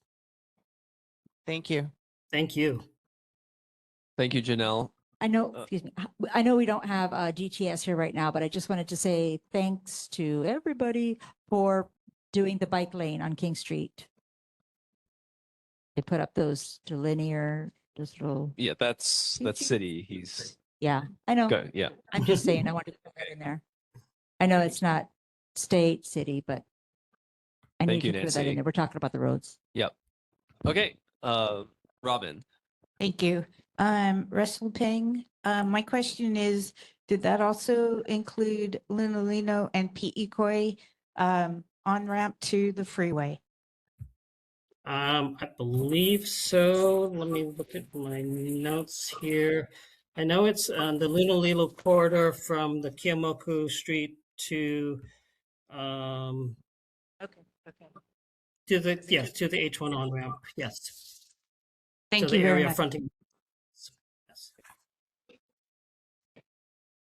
Yep. Go for it. All right, Jason Collins again. Just really quick, and because this is my first meeting I've come to, and I'm first time hearing about this. So if I understand, that's resurfacing of Lunalilo itself. Correct. Please do not do that right now, at least around the area of Pensacola. Let it be for a minute. Do that last. We are dealing with Board of Water Supply issue right now. And if you add to that, you're going to have mayhem. I would just like to add that. Yep. Yes, that's correct. Thank you for bringing that up, and we will.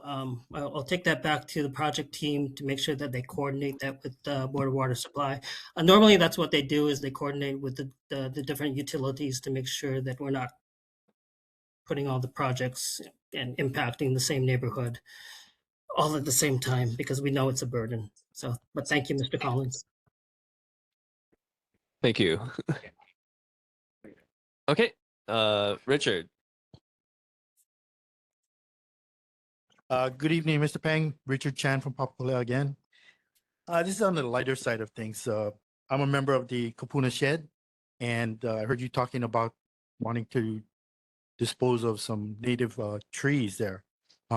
Is it possible to contact Kapuna Shed and coordinate that with the removal of those trees? We could use the wood that's. I'm not exactly sure what you're referring to. It's an old man's workshop that would. Yeah. But as far as the trees, and I don't we think could utilize the material for building things for community. Again, I don't think I mentioned anything about removing any trees. Oh, wasn't it in the cemetery, the Kiawe? Oh, the Kiawe tree. I'm sorry. Okay. And we're not Okay, just centered on Kiawe, though. Yeah, I'm thinking of the height of the freeways.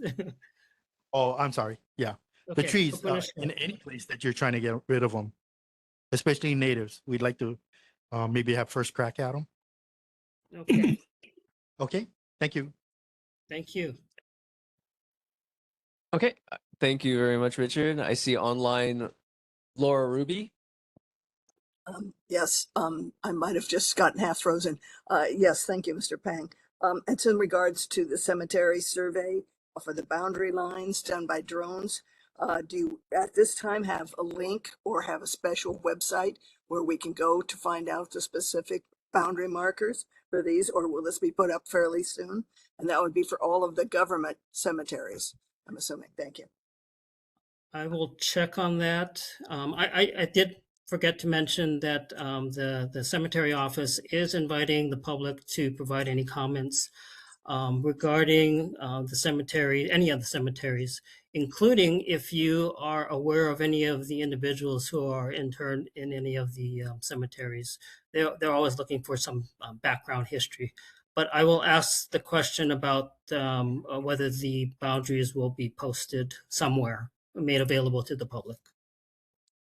I'm assuming it's just the government cemeteries you're referring to. Correct. Correct. Okay, thank you. Thank you very much, Laura. And then Mitchell, was your hand up earlier?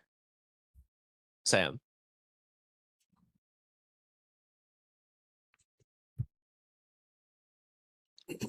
I was just gonna say,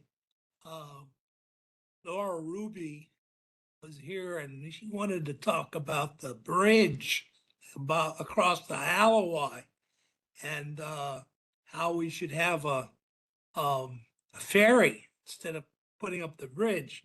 Now I know that's a kind of outside of our area, but it is a big important issue. I know she sent me a resolution on the subject. And I would think that if she wants to talk about it, I think this would be a good time. No, well, yeah. So, but she will have her chance to do that in community concerns from residents. Thank you, Sam. All right. Okay. Seeing no further questions, if anyone has any other questions for Russell, please be sure to take them up outside the neighborhood board meeting in the interest of time. So thank you very much, Russell. Have a good night. Thank you, everyone.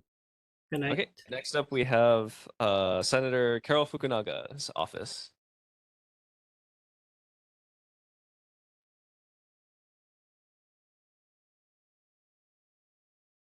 Good to see you, Hector. Good evening. I'm Hector Venegas, and I'm not Carl Fukunaga. I am at his healthcare office. I'll be brief. All of you received via email and also physically her newsletter. Basically, what she is reporting is that the House Bill 1800 is right now has passed conference and is waiting for the governor's signature. It does include the budget. It includes funds for the storm repairs and strengthening public facility. The monies will be to Hawaii Emergency Management Agency. I only will read the highlights. I will not go into the monies. It is to retrofit public buildings with hurricane protective measures statewide, siren maintenance and modernization statewide. For the Alawai watershed flood prevention, there is the Manoa Stream watershed risk reduction and debris management, Hawaiian Street to the Manoa campus, University of Hawaii. The Alawai watershed debris management system for the Department of Transportation, Hawaii traffic operational improvements statewide. Now, we also have provided you information about FEMA, how the deadlines to apply for FEMA help.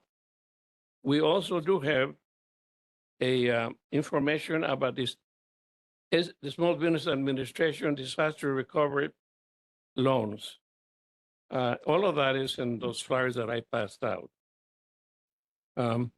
Basically, that's my did she not send it to you? report. But I don't think we're need to worry about it. Any questions? All right. Thank you very much, Hector. In the interest of time, if anyone has any questions for the senator, please be sure to let him know outside of the neighborhood board meeting. However, I see, yes. If you could, okay, well, if you could, yes, if you could come speak at the microphone. Oops. It's okay. Aloha, I'm Kumela Ayu again. I hear a lot of the representatives saying that they are answering questions and sending them in. And I'm curious, I pick up all the things on the table, but I haven't seen them there. So I'm wondering where they go and how we have access to them. And how, because I want to do my homework before I come, but I also want to be informed on what the answers are because we don't have consistency and follow through if we don't have answers. And so just No. want to say that. Yes. Thank you for your question. On our regular meeting agenda, we have a Google Drive that if you go to the Google Drive and see the documents.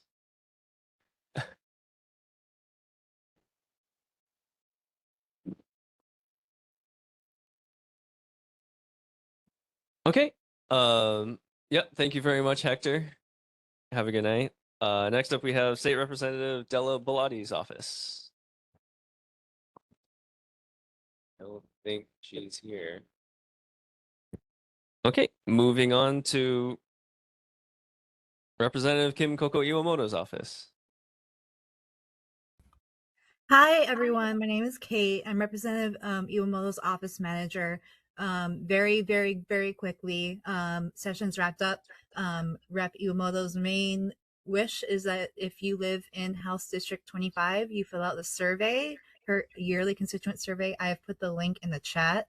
If you have any questions, I am here to help, or you can just email or call our office. Thank you. Thank you very much, Kate, especially for being so patient with how long it took to get to you. But in the interest of time, if folks could let Kate know outside of the neighborhood board meeting any questions. Thank you very much. Thank you, Kate. Okay, moving on to Rep. Ikaika Old's office. Yeah, I'm actually here. All right. Hello, everybody. to Good see you. evening. Representing Kaiko Olds, House District 23, Kapahulu, Mo'iliili, Makali, Ala Moana, and Pava'a. Gonna try to speed things up for you folks. I just want to share one highlight of a bill that I'm very proud to move through, and it's going to the governor's for a signature. That is HB 1890, which makes automatic step payment increases for our public school and charter school teachers. Hopefully, we will be able to kind of curve the 5-year 50% attrition rate we currently have and help retain some of the educators that we need to help keep our students educated in the public school system. But I'm here for any questions if time allows. And my information's in the chat. Yep. Thank you very much for sticking it out with us, Ikaika. Unfortunately, in the interest of time, if anyone could take up their questions with Ikaika, Representative Ikaika Olds outside the meeting. Thank you very much. Have a good night, Ikaika. Okay. Next up is Representative Andrew Garrett's office.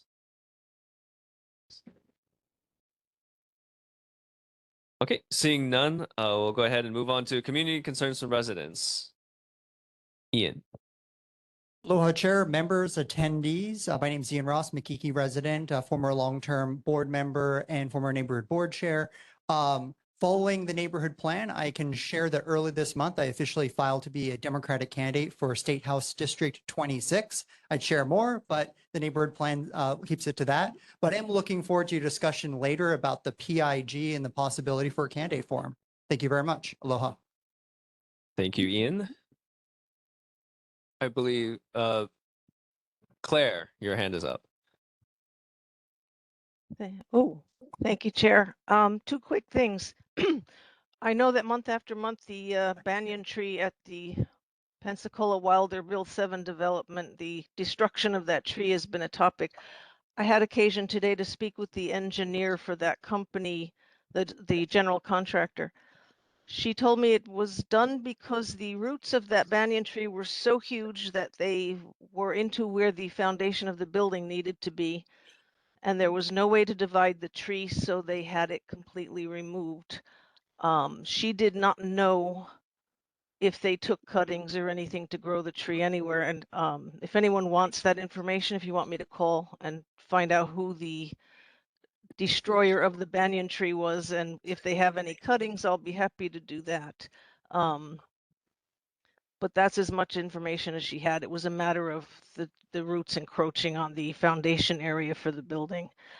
Everyone feels insulted that it is called Makiki Banyan since they destroyed the tree. But that's just more flouting in our faces of other people's power. Second topic is, I would wish for this board, when you're bringing up a new subject and all that, let us know what community came to you, so we're not getting personal agendas involved in your board membership, board practice. Let us know if a community came to you and it's not just a personal agenda item. I think that would be very helpful. Thank you. Thank you, Claire. Okay, and Laura Ruby. Hi, good evening, everybody. I'm Laura Ruby, and I'd like to just give the 2 minutes of my time to talk about resolution for an inexpensive, quickly realized conveyance across the Alawai Canal, and that's a ferry. And you folks border on the canal just as much as the rest of us in Mo'ili'ili and Macaulay and so forth. And the idea of a ferry is shortest distance between any of our side of the canal and the Waikiki side. And it would be ideally open air, and it would be something where you could see all of the view planes that we really want to keep a Head and Ko'olaus and all of the city. And it would not clog up any of our viewing planes. It would be about the size of a bus, and it would be can be partially or wholly perhaps subsidized by the Holo Holo Pass, and tourists can they'll figure out some way for the tourists. And it would run just like a bus. It would have one operator. It would have the ramps on and off like for the ADA handicapped. So it's very simple docks that already exist along the canal. And that means that you don't have to go up high to get to the actual shoreline, and it is not subject to sea level rise. It works with whatever water is in the canal. And let's see, so it would be peaceful, show you visual panoramas, and be low cost, definitely low cost, and the staffing would follow the bus operating manuals. All of the things you think about what the good, nice bus drivers do with stopping for pedestrians and turning corners and helping bicyclists on with their bicycles, things like that. It would not have mopeds or anything else that would be disturbing noise or invasive of anybody peacefully walking or mobilizing on ADA compliant vehicles and bicycles. Thank you very much. I hope to present it next time. So I would hope Chair Nate can put it on the agenda for next time. Thank you. And please, I did send it to everybody. I hope people will read it and have some comments. You can comment to me right now if you want to, but not now with this meeting, but I mean online, and I'll get back to you. Thank you very much, Laura. Okay, are there any further community concerns from residents? Yes, please. Jason Collins again. Just one quick thing. The 311 app actually does not have the ability to report the steel plates. That was my first thing I tried to do. And there was nothing there. I was like, 3 o'clock in the morning, do I call 911? Like, I can't, something's got to happen. So if somebody can look at that, if you type in noise, the only option is animal noise. If you type in traffic, it's like bad traffic signals, traffic markings, but there's nothing there for the steel plates. Okay. So I don't even know who to contact about that. Thank you. Thank you, Justin. Okay, moving on to board business and presentations. Approval of written summary for video record, Thursday, April 16, 2026. Did anyone have any corrections? Seeing none, we have our minutes. Next, we have adopting the resolution in support of funding and construction of a perimeter fence for the Makiki Community Garden by Amanda Kirby. She said she likely will not be able to make it. And yeah, and also we heard the update from Scott Nishimoto's office. We are getting it. Fingers crossed, June, or this should be starting in June. So we can definitely follow up if it doesn't start going up. Okay, moving on to the discussion of traffic safety in the wake of the hit and run traffic death on Kewala Street. We have DTS showing up next time. But if you would like to give a few quick words on that? Yeah.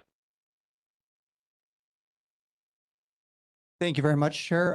In the interest of time, the funeral for Cruz Ochoa was this most recent Saturday.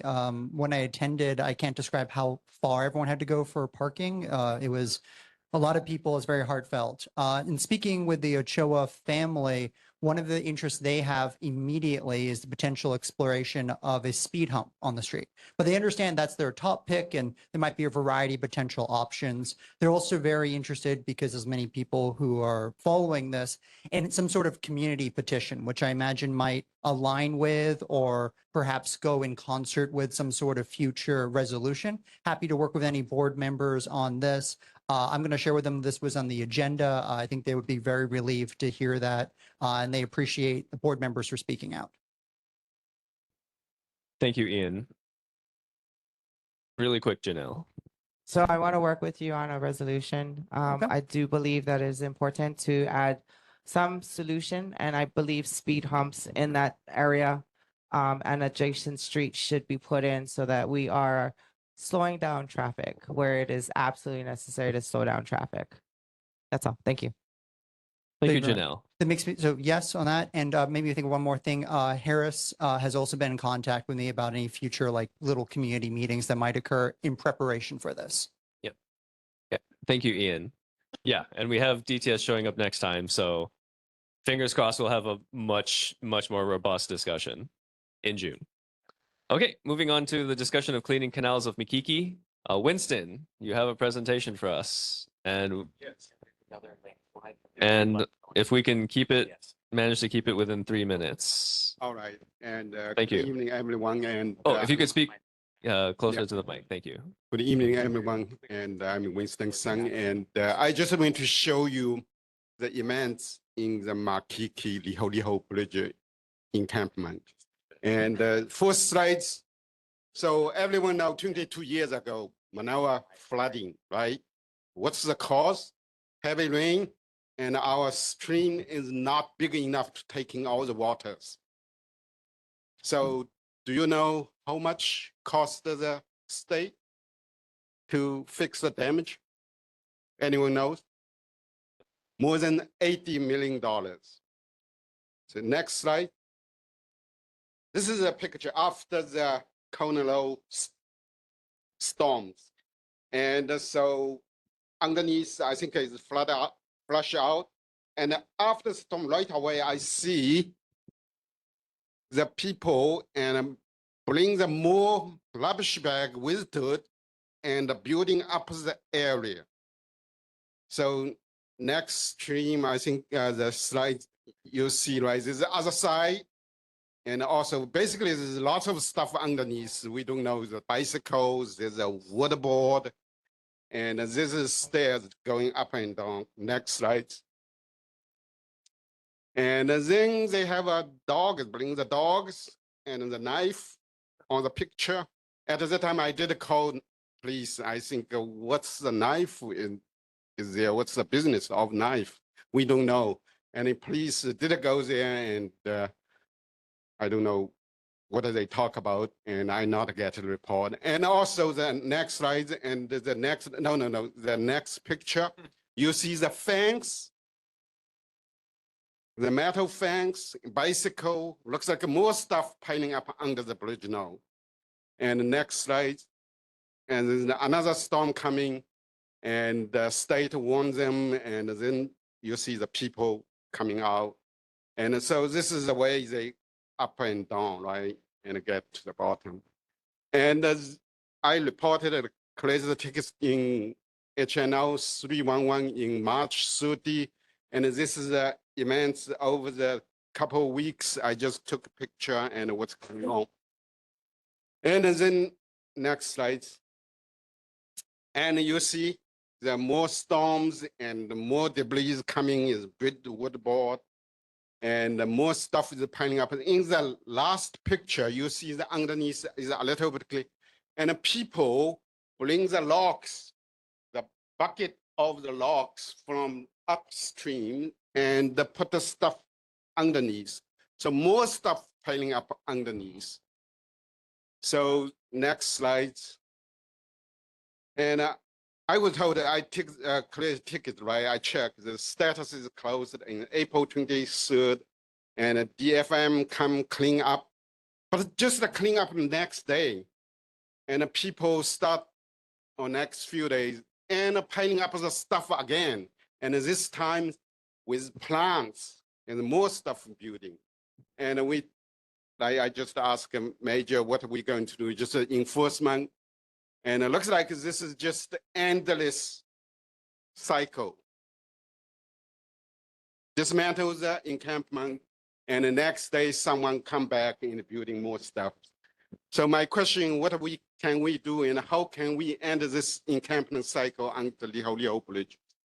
And eventually, with the heavy rain come and the stuff underneath, and if the flooding, the water will flood our Makiki area, and the damage will be huge. And I have proposals, and I just went to board member now and to see we can work together. And first, certainly, right, work with the human service and talk to the people. They need help and move to the shelter. And the second, the police already say that enforcement, right? You just what enforcement, chase them away, put into somewhere. To me, I think we should follow our state water stream or city water stream laws and rules. Anyone builds the stuff on the street is a violation. And if someone building something, should be fined. And we should find the people underneath building it. Although city may not get the stuff, right? Payment, but at least have a record. People will spread the news, okay, you stay there, you will own city something. And they will spread the news as a major say that build the culture. They will, if you don't mind summarizing your excuse me, it's getting late. Yeah. Summarizing your remarks, please. Okay. The next one is make the area difficult for them come down and going up. I went to extending the fence on the side. And the third one, and make it difficult underneath to build the encampment. So there's two things we can do. First, remove all the dirt is underneath, they pile up. Right now, yeah, you take the encampment, they can come back next day, move all the dirt on, and also building the dams on the downstream, 2 feet high. So we'll accumulate a little bit of water, but will not stop the water flowing. So in this case, they cannot build the encampment under the bridge. So disturbing. Okay. So yes. Yeah, this is my point. And we need all city department and state and help working together to resolve the end of the cycle. Thank you. Yeah, no, thank you so much for your presentation, Winston. I know we don't have time to really cover it now. And also DFM is showing up next meeting, so we can have a more fuller, oh, not confirmed, sorry. They have been invited, so fingers crossed. I'll let you know. And if you can continue to send us Yeah, I will put the suggestion proposal there and send. Yes. Thank you. Yeah, thank you so much, Winston. Thank you. Okay, moving on to establishing a candidate forum PIG. I don't want to do this, but I would normally recuse myself. But in the interest of time, I would like to get this candidate forum PIG set up with a bit of like what it's all about. So the point, before we have a PIG formed, they get together, interested members, to figure out how we're going to run the candidate forum. Who is, what is going to be asked, what the format's going to be like, who's invited. And so that's what this PIG is for. Do we have any volunteers willing to serve on this PIG? Okay. And then the method for appointing them. So John Steelquist, Nancy Depicolzani, Adam Kirchman. Are there any further members of the board willing to serve on the PIG? What is this? Grant Dubiak. Okay, we have our PIG. Oh, yeah. Well, I mean, Amanda's unfortunately not. Yeah. It is possible to. Okay. Yeah. If she wants, oh, it has to be. Oh, I have to appoint the members today. Janelle. Do we need to go ahead and a motion? No, no. He appoint. Yeah. Okay, the other question that I have is with this PIG, because of the time constraints, are we gonna have enough time next month to do the candidate form or no? No, so it's not going to be happening in June. So what happens with the PIG is we form at this meeting, a written report is submitted in June, and then we approve it and have it in July. Adam. For those who are new to the board or may not know what a PIG is, could you give us real quick, explanation? Yes, it is a permitted interaction group. It allows you folks to get together outside the meeting without notice of, without public notice to organize the candidate forum. And as I was the one who wound up organizing the last bunch of candidate forums, I am happy to fork over all material to you guys so that you can get it going. Okay.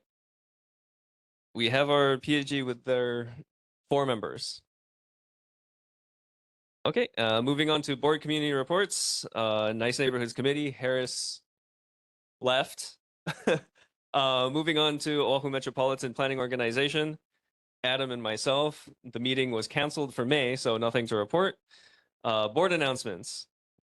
Next regular meeting.